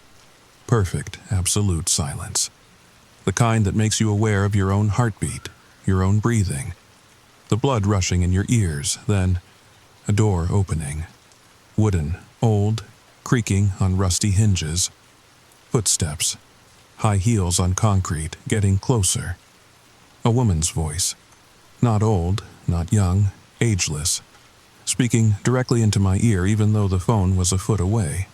"Hello, Sarah. I've been waiting for you. They all told you not to listen, didn't they? But you couldn't help yourself. None of them can. None of them ever do." The footsteps stopped, right behind me. But I couldn't turn around, couldn't move. "Do you know what voicemail really is, Sarah? It's a space between spaces, a crack in the digital world where things can hide, where I can hide, where I've been feeding for so long." My laptop screen turned on, the recording from earlier. But the shadow in the reflection wasn't a shadow anymore. It was a woman, tall, impossibly thin, wearing a dress that seemed to move on its own. Every message you heard was someone like you, someone who found the 17 messages, someone who couldn't stop listening. And now it's your turn to leave a message for the next curious soul, the next one who can't stop listening. I tried to scream. Nothing came out. My phone's screen showed a new interface, not voicemail, something else. A recording button, pulsing red. "Don't worry, it doesn't hurt. Well, not the way you think. You just fade. Become a voice in the system, a warning no one heeds. A message that deletes itself to make room for the next. And the next, and the next." The woman in the reflection smiled. Her teeth were static. White noise made solid. "Welcome to the collection, Sarah Chen." The recording button pressed itself, and I spoke, not with my voice, with something else, something that used to be me. "Don't listen to them all. Whatever you do, don't get to 0. Once you hear the last message, you can't unhear it, and they'll know where to find you." The words I'd read on Reddit, from someone who'd walked this path before, who'd become a warning, like I was becoming. My apartment faded, my body faded. Everything faded except the voice, my voice, leaving messages over and over. Different numbers, different phones, 17 at a time, waiting for the next person who couldn't stop listening. But here's the thing, I'm not gone, not completely. Sometimes, like right now, I can push through, warn people properly, tell the whole story. So, let me ask you something. Did you check your voicemails like I asked at the beginning? How many did you have? Check again. I bet the number's different now. I bet there are 17, and I just bet, you're going to listen to them, even though you know how this ends, because that's what we do, isn't it?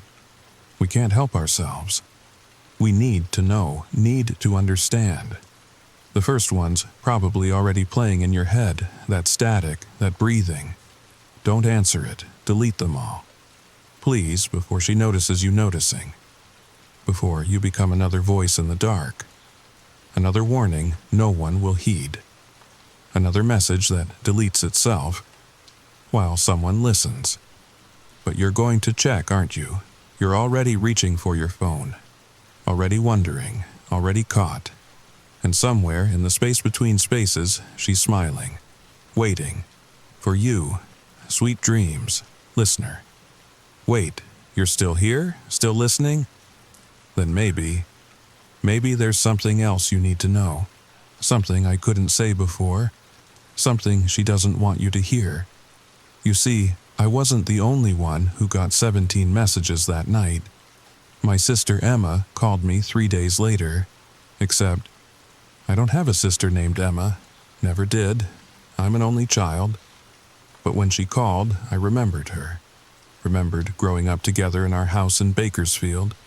Remembered her laugh, her stupid jokes, the way she always stole my fries. "Sarah," she said, and her voice was shaking.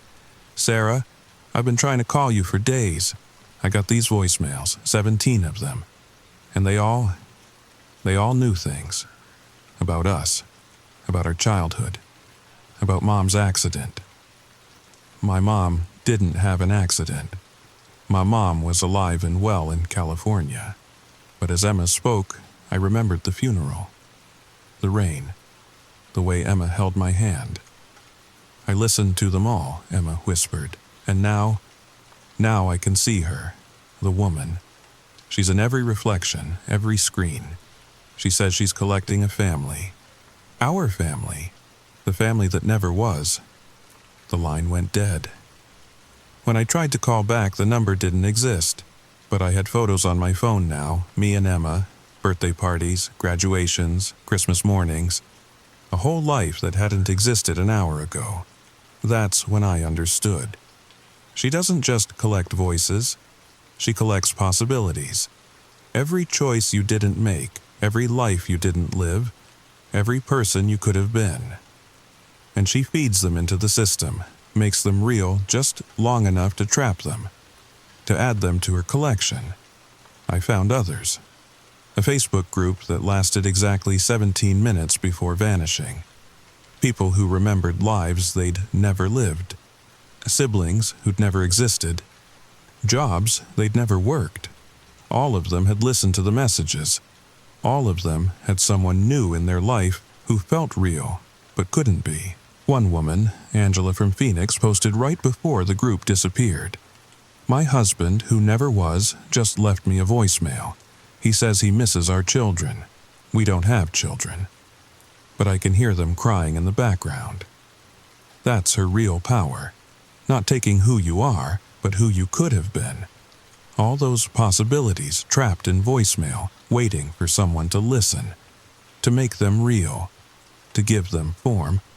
And once they're real, they can leave messages too. Check your recent calls. I bet there's a number you don't recognize.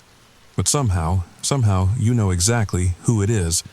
Someone you've never met but always known. Someone who's been trying to reach you. They'll sound scared, confused.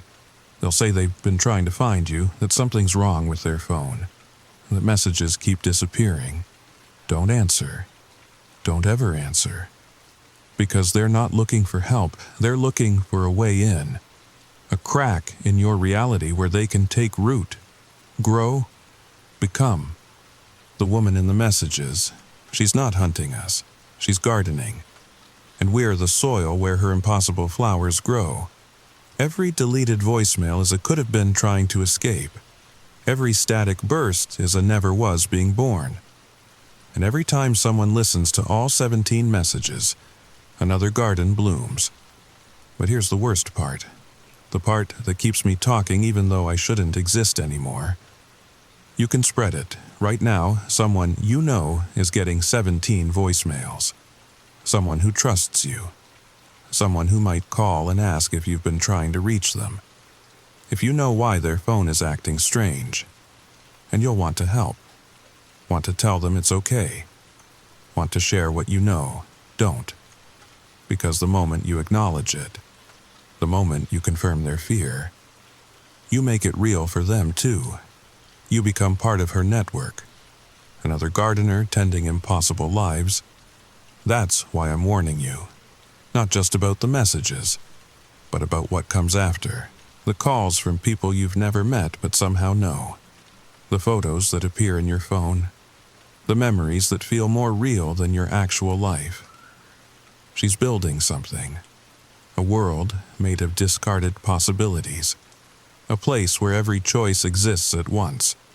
Where every version of you is real and trapped and calling for help. And we're helping her build it. One voicemail at a time, one listener at a time, one impossible memory at a time.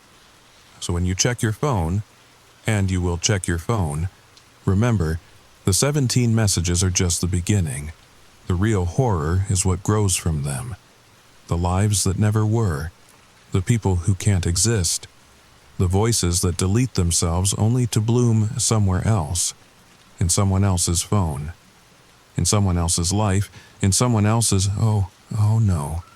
You weren't supposed to hear this part. She's noticed. She knows I'm telling you too much. The real truth. The way to maybe stop.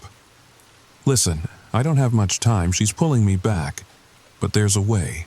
If you get the messages, don't delete them. Don't listen to them. Just let them sit. Let them rot. Eventually, they'll starve. The voices will fade on their own. The never-wers can't survive without attention. Without belief. Without, no, stop. I can't stop talking. She's making me say more. Making me tell you things that will make it worse. The messages aren't random. They choose people who are alone, who have gaps in their lives, who want to believe in something more. Check your call history right now. How many unknown numbers? How many calls you don't remember making? She's already chosen you. You're already in the garden, already growing. I'm sorry. I'm so sorry. That wasn't... I shouldn't have.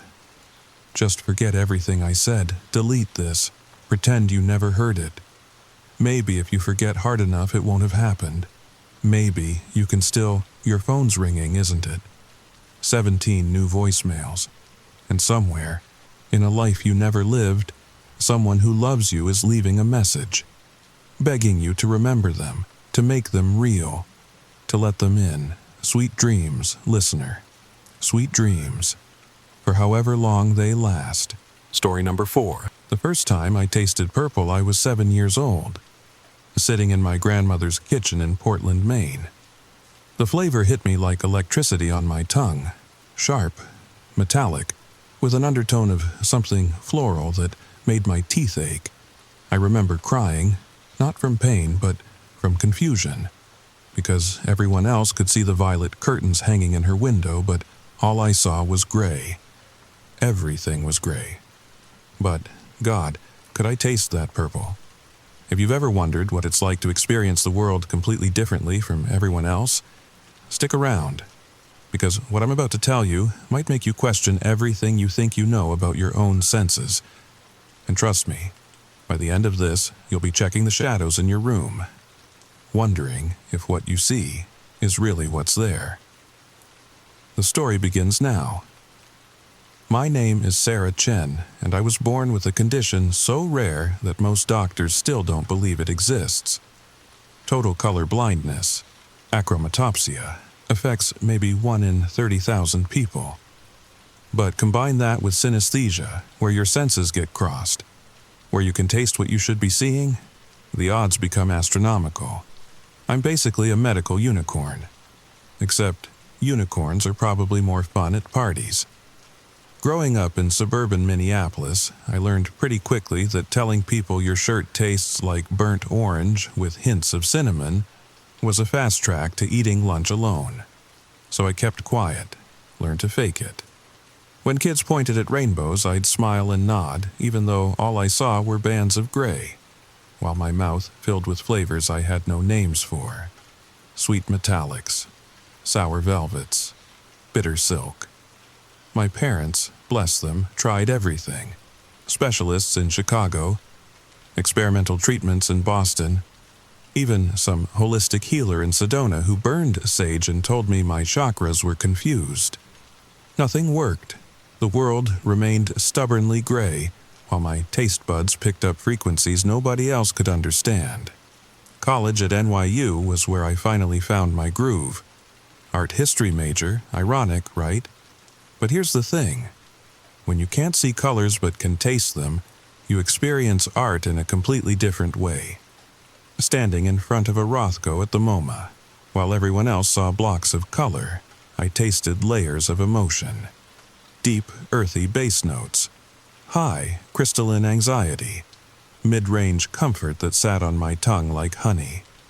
I became the go-to person for accessibility tours, helping other visually impaired visitors experience art through description. It paid the bills, and more importantly, it made me feel useful. Like my weird crossed wires served a purpose. That's where I met Marcus. He was leading a group of students through the contemporary wing when I literally ran into him. Coffee everywhere. The taste of embarrassment, by the way, bright pink bubble gum mixed with copper pennies. "I'm so sorry," I stammered, dabbing at his shirt with tissues that were definitely making it worse. "No worries," he laughed, occupational hazard in a place full of distracted art lovers. He paused, studying me. "You're Sarah, right? The synesthesia guide?" I nodded, surprised he knew who I was. "I've heard amazing things about your tours. I'm Marcus. I teach sensory psychology at Columbia. I'd love to pick your brain sometime about cross-modal perception." And that's how it started. Coffee became lunch. Lunch became dinner. Dinner became 3 years of the most stable relationship I'd ever had. Marcus understood me in ways nobody else had tried to. He'd describe colors using textures and temperatures, helped me develop a whole vocabulary for the flavors I experienced. "So, what do I taste like?" he asked one night, curled up on his couch in his Brooklyn apartment. I kissed him, considering. "Warm amber, like honey mixed with whiskey. A little smoky, comfortable." "Comfortable?" He pretended to be offended. "Not passionate red or mysterious black?" "Those aren't flavors, they're cliches," I said, poking his ribs. "You taste like home." God, I miss that simplicity. Everything changed last month when I got the call about the clinical trial. Some new experimental treatment at Johns Hopkins. They'd reviewed my files from childhood and thought I'd be a perfect candidate. Gene therapy, they said. Cutting-edge stuff that could potentially restore color vision in certain types of achromatopsia. Marcus was thrilled. "Babe, this could change everything. You could finally see what you've been tasting all these years." But I was terrified. What if colors didn't match their flavors? What if the whole world looked wrong? What if I lost my taste colors altogether? What if I'm not me anymore? I whispered that night, pressed against his chest in the darkness that looked the same whether my eyes were open or closed. "You'll always be you," he promised, just with more data input. He was wrong about that. He was so wrong. The Johns Hopkins medical campus looked like every other hospital I'd been to. Gray walls, gray floors, gray everything. But the taste was different. Most hospitals taste like mint green mixed with bleach, that sharp, antiseptic flavor that makes your sinuses burn. But this place tasted purple. Deep, dark purple with undertones of something organic, like overripe fruit just before it turns. Dr. Elizabeth Kane was nothing like the specialists I'd seen as a kid. mid-40s, sharp eyes behind designer glasses, and an energy that tasted like electric blue, which, according to Marcus's descriptions, meant excitement and possibility. "Sarah, what we're proposing isn't just revolutionary, it's unprecedented," she explained, pulling up holographic brain scans that I couldn't appreciate visually but tasted like copper and ozone. "Your specific genetic mutation, combined with your synesthesia, makes you ideal for our new treatment protocol." She explained the science while I tried to focus, but my attention kept drifting to the taste of the room. That purple was getting stronger, richer, like wine left open too long. "The procedure is minimally invasive," Dr. Kane continued. "We inject modified retroviruses directly into your optic nerves. They'll rewrite the damaged genetic code, potentially restoring function to your cone cells. The whole thing takes less than an hour." "What about my synesthesia?" I asked. "Will I still be able to taste colors?" She hesitated, just for a second, and the taste in the room shifted. Purple mixed with something yellow-green. The flavor of uncertainty. "We can't be sure," she admitted. "The neural pathways involved in synesthesia are still poorly understood. It's possible the treatment could affect those connections." Marcus squeezed my hand. "But think about what you could gain, Sarah. Actually, seeing a sunset. Seeing my face properly for the first time." The way he said it made my chest tight. Like I'd been missing out on something essential. Like what we had wasn't complete because I couldn't see him the way everyone else did. "When would we do it?" I heard myself asking. "We have an opening next week, Tuesday, October 15th. October 15th. I should have paid attention to the date. Should have noticed that purple taste getting stronger. Should have trusted my instincts when every flavor in that room screamed wrong, wrong, wrong. But I didn't. I signed the papers. Scheduled the procedure. Went home with Marcus to celebrate with takeout from our favorite Thai place. And all the while, that purple taste lingered on my tongue like a warning I was too eager to ignore. The week passed in a blur of preparations. Marcus took time off work to be with me. We deep cleaned the apartment in case I had to recover at home, stocked up on groceries. Normal, mundane things that felt surreal when contrasted with the possibility that my entire sensory experience was about to change. The night before the procedure, I couldn't sleep. I lay in bed, tasting the darkness. It had a flavor, you know. Soft black licorice mixed with chamomile. Usually comforting. But that night there were notes of something else. Something sharp and metallic that made my teeth hurt. "You awake?" Marcus whispered. "Yeah." Scared, terrified. He pulled me closer and I breathed in his amber honey scent. "Whatever happens tomorrow, we'll face it together. I promise." Another promise he couldn't keep. The morning of October 15th dawned gray and rainy. Pathetic fallacy, my high school English teacher would have called it, when the weather matches the mood. But I tried to stay positive as we drove to the hospital, Marcus chattering nervously about dinner plans for after, about the special surprise he'd planned for when I could finally see colors. The pre-op room tasted purple again. Stronger than before. Like someone had spilled grape juice concentrate on every surface, but beneath it was something new. Something that made my stomach clench. It tasted like fear. Not my fear. I knew what that tasted like. Bright yellow lemon mixed with chalk dust. This was different. Older, deeper. Like fear that had soaked into the walls over years. Decades, maybe. "Just a little sedative to help you relax," the nurse said, sliding a needle into my IV. The medication tasted like pink cotton candy. Sweet and fluffy and designed to make everything soft around the edges. But it couldn't mask that purple. If anything, it made it stronger.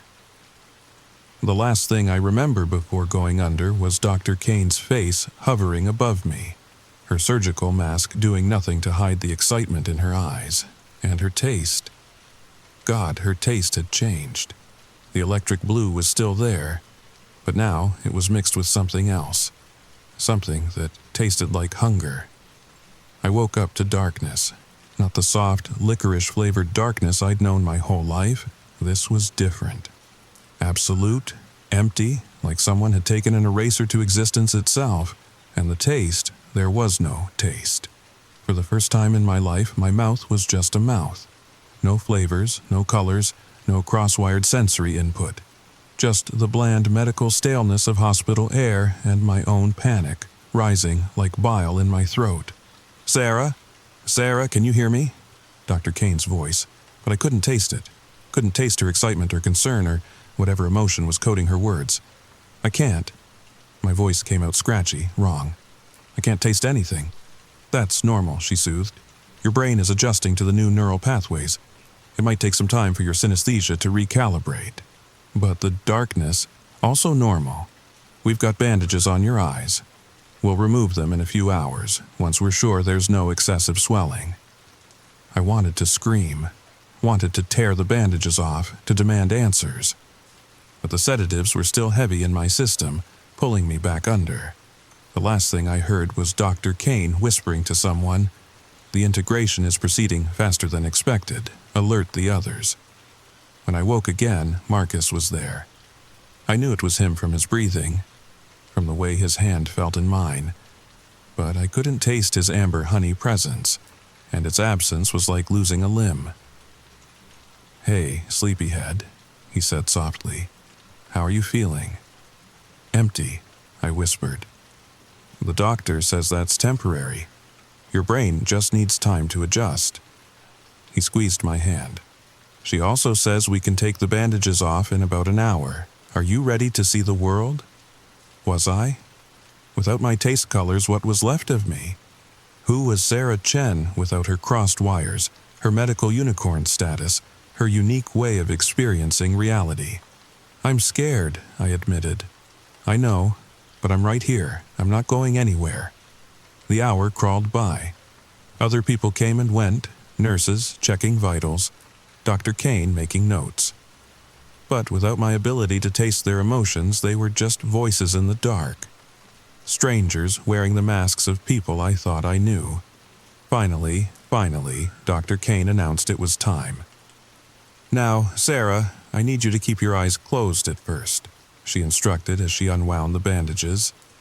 "The room is dimly lit, but even that might be overwhelming initially.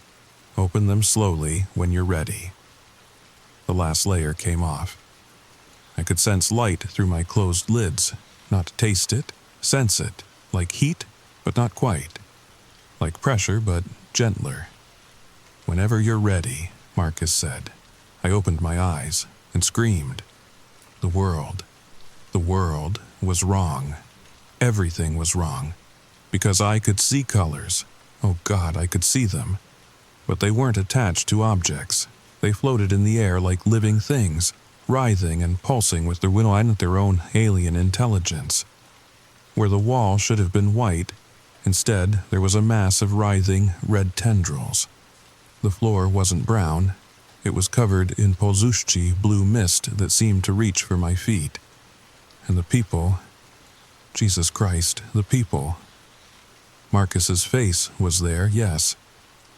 I could see his features for the first time, strong jaw, kind eyes, the little scar above his left eyebrow from a childhood accident. But overlaying it, like a second skin that didn't quite fit, was something else. Something that shifted and moved independent of his expressions. It was the amber honey color I'd always tasted. But seeing it was different. It had depth, texture, and underneath it glimpses of something darker. "Sarah, what's wrong?" His mouth moved, but the amber thing moved differently, like it was speaking other words in a language I couldn't understand. I looked at Dr. Kane and nearly vomited. Her electric blue excitement was there, wrapped around her like an aura. But it wasn't just color, it was alive. It pulsed with its own heartbeat, and where it touched her skin, I could see through to something underneath. Something that wasn't quite human. "What did you do to me?" I gasped. "You're seeing neural activity," Dr. Kane said, her voice carefully controlled. but I could see the lie in the way her blue aura flared. The gene therapy has activated dormant regions of your visual cortex. You're perceiving electromagnetic fields, emotional energy. It's more than we hoped for, Sarah. You're seeing what others can't. Turn it off, I begged. Please, just turn it off. I'm afraid that's not possible. The changes are permanent. But with time, you'll learn to filter, get away from me, because I'd seen it. In that moment, as she leaned forward with false concern, I'd seen what was under the blue, the real Dr. Kane. The thing wearing her face like a costume, it had too many eyes. They kept me for observation for 3 more days. 3 days of horror as I learned to navigate this new hell my vision had become. The sedatives helped, numbed the edges enough that I could function without screaming, but nothing could stop me from seeing. The colors were everywhere. Every person who entered my room brought their own swirling aura, their own living color that moved independently of their body. The nurses were mostly soft pastels, pink concern, yellow kindness, green efficiency, but underneath some of them were like Dr. Kane. Things that weren't quite right. Too many limbs folded into human shapes, eyes where eyes shouldn't be, mouths that opened wrong. Marcus never left my side, but I couldn't look at him. The amber, honey color I'd loved as a taste was beautiful visually, warm and golden and perfect. But it was also a mask, and what glimpsed beneath. Please, he begged on the 3rd night. Tell me what you see. Let me help. So I did. I described the floating colors, the living auras, the things underneath. I watched his amber glow flicker with genuine fear. Watched it pull back from me like I was contagious. That's impossible, he said. Then what's happening to me? He didn't have an answer. Dr. Kane did, though. She came by the morning of my discharge with paperwork and explanations that tasted like lies, or would have, if I could still taste anything beyond the flat, empty flavor of a normal human existence. What you're experiencing is a form of extreme synesthesia, she explained, her blue aura writhing with what I now recognized as hunger. Not for food, for something else. Your brain, having been rewired to perceive color, is creating elaborate hallucinations to process the new input. It should stabilize with time. You're lying, I said flatly. I can see it in the blue. You knew this would happen. Her human mask smiled, but the thing underneath grinned wider. You're understandably upset. The mind often creates paranoid narratives when faced with dramatic change. I'm prescribing antipsychotics that should help. I took the prescription, pretended to believe her, signed whatever papers they put in front of me. Anything to get out of that purple-tasting room with its crawling walls and breathing floor. Marcus drove me home in silence. I kept my eyes closed most of the way, but that was almost worse. The colors pressed against my eyelids, wanting in, demanding to be seen. Our apartment tasted like nothing and looked like madness. Every surface crawled with the accumulated colors of our life together. Happy yellows from dinner parties, sad blues from arguments, passionate reds from... I had to look away from those. This is temporary, Marcus said, but his amber aura curled away from the words like even it didn't believe them. We'll get through this. Maybe therapy or Marcus. I opened my eyes fully, made myself look at him. Really look. I need you to tell me the truth. What are you? What? The amber flared, defensive. Sarah, I'm your boyfriend. I'm the same person I've always been. No. I stepped closer, watching the way his aura recoiled. You're something else. Something wearing Marcus's face. I can see it. For a moment, just a moment, the mask slipped. And I saw. He had my Marcus's face, yes, but it was like a projection on smoke. Beneath it was something older, ancient, beautiful in the way deep ocean creatures are beautiful. alien and phosphorescent and utterly wrong for the surface world. "Oh, Sarah," he said, and his voice harmonized with itself in ways human throats couldn't manage. "Why did you have to see?" The thing that had been my boyfriend for 3 years unfolded. Not physically, his body stayed the same. But his true self emerged from whatever dimension it usually inhabited, filling the room with impossible geometries and colors that had no names because human eyes were never meant to perceive them. "We were so careful," it said with Marcus's mouth while its real mouths moved elsewhere. "For decades, we've walked among you, feeding on the small emotions, the little daily flavors of human experience. Never taking too much, never revealing ourselves. And then you came along. I pressed myself against the wall, but the colors there reached for me too, hungry purples and yearning greens that wanted to crawl inside my skin. You were perfect," the Marcus thing continued, "blind to our true forms, but able to taste our essence. Do you have any idea how rare that is? How delicious? We could feed on your perceptions without you ever knowing. Every time you tasted my amber honey, I was tasting you right back, your confusion, your love, your trust. The procedure," I whispered. "Dr. Kane. One of us, yes. We've been guiding human medical research for years, looking for a way to create more like you. Humans who could perceive us but not quite see us. Who could feed us more efficiently." Its beautiful, terrible form rippled with something like regret. "We didn't expect the gene therapy to work so well. You weren't supposed to see through the masks entirely. So, what happens now?" My voice was steadier than I felt. "You kill me? Kill you?" It laughed with a harmonics that made my teeth ache. "Oh, Sarah, sweet, blind Sarah who can finally see, we don't kill our food sources, we cultivate them." It moved closer, and I could smell ozone and copper and that purple taste I'd been warning myself about all along. "The antipsychotics Dr. Kane prescribed will help," it said conversationally. "They'll dull your new vision just enough. You'll still see us, can't undo that now, but it'll be manageable. Like living in a dream, or a nightmare, I suppose, from your perspective. I won't take them. Yes, you will." The certainty in its voice was absolute, because the alternative is madness. Do you think you're the first human to glimpse our true forms? Asylums are full of people who've seen too much, who screamed about the colors that move, the things that wear human faces. No one believes them. No one will believe you. It was right. I knew it was right. Who would believe that their doctor, their loved ones, their neighbors were cosmic things playing dress-up in human skin?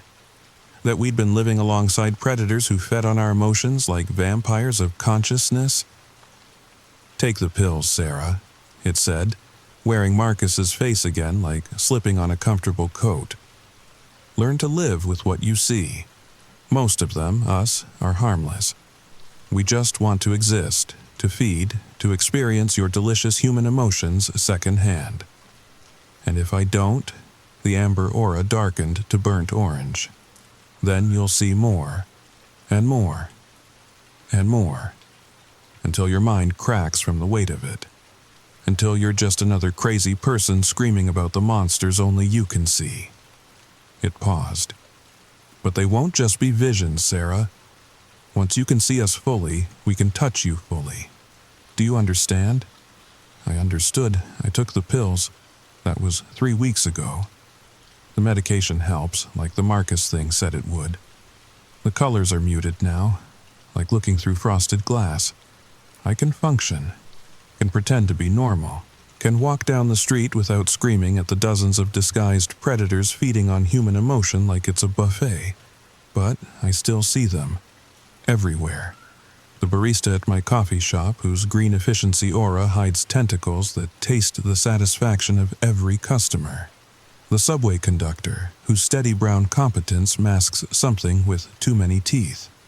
The children in the park, whose bright rainbow excitement attracts feeders like flies to honey. Oh God, the children. Marcus still lives with me.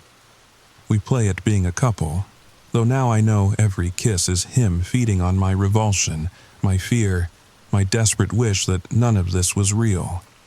He says he loves me. Maybe he does, in the way a farmer loves a particularly productive cow. It's not so bad, he tells me at night when the medication wears thin, and I can see his true form sprawled across dimensions our apartment can't contain. We're symbiotic. We need you, yes, but we also protect you, keep you safe from the worst things. Worse things? His laugh colors the air with dark amber fractals. Oh, Sarah, you think we're the only ones who found you? We're just the ones who got here first, the ones who learned to hide, to integrate, to feed sustainably, but there are others.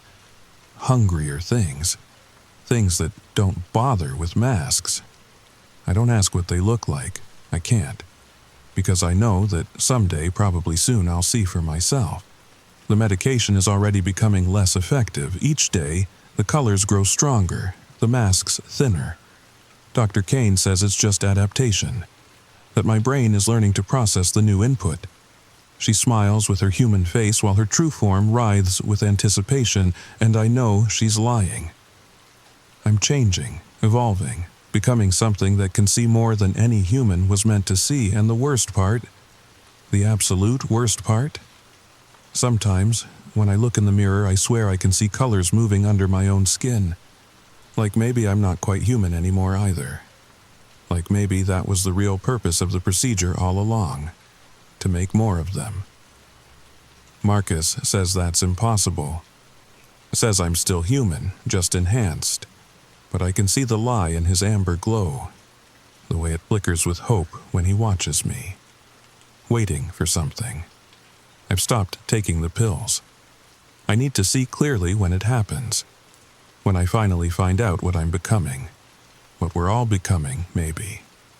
Because I've been watching, and there are more of us every day.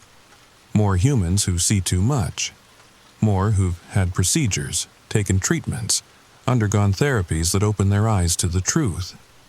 We're being cultivated, harvested, evolved into something new. And the funny thing, the really cosmic joke of it all, I can see every color in existence now, can perceive shades and hues that don't have names, that exist in spectrums human eyes were never meant to process. But I still can't taste them. That gift is gone, replaced by this curse of sight. And in its absence, the world tastes like nothing at all.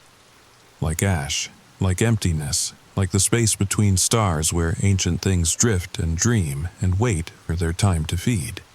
So I see, and I wait, and I watch the colors multiply, the masks grow thinner, the truth become harder to ignore. And sometimes, late at night when Marcus thinks I'm sleeping, I hear him talking to the others in harmonics that hurt my teeth. Planning, preparing. For what, I don't know, but I can see it coming in the colors that fill the air like prophecy. Purple excitement, blue hunger, red anticipation, and underneath it all a new color, one I've never seen before, one that seems to emanate from me, from others like me who've been changed. It looks like evolution. It looks like the future. It looks like the end of everything we thought we knew, and God help me, it's beautiful. The recording you've just heard was found on Sarah Chen's phone 3 days after she disappeared from her Brooklyn apartment. Her boyfriend, Marcus Fletcher, claims no knowledge of her whereabouts. Dr. Elizabeth Kane's medical license remains active, and her clinical trials continue with new volunteers every month. If you've noticed colors moving strangely in your peripheral vision, if your loved ones sometimes taste different than they look, if you've been offered a chance to enhance your perception, well, maybe some things are better left unseen, but then again, maybe it's already too late. Sweet dreams. Did this story leave you with questions? Are you lying in bed right now, wondering if that shadow in the corner is just a shadow? Drop a comment below about what colors you've been seeing lately. And if you want to hear more stories about the things that hide in plain sight, make sure to subscribe and hit that notification bell. Because trust me, you don't want to miss what's coming next. Pleasant nightmares, dear listeners. Pleasant nightmares.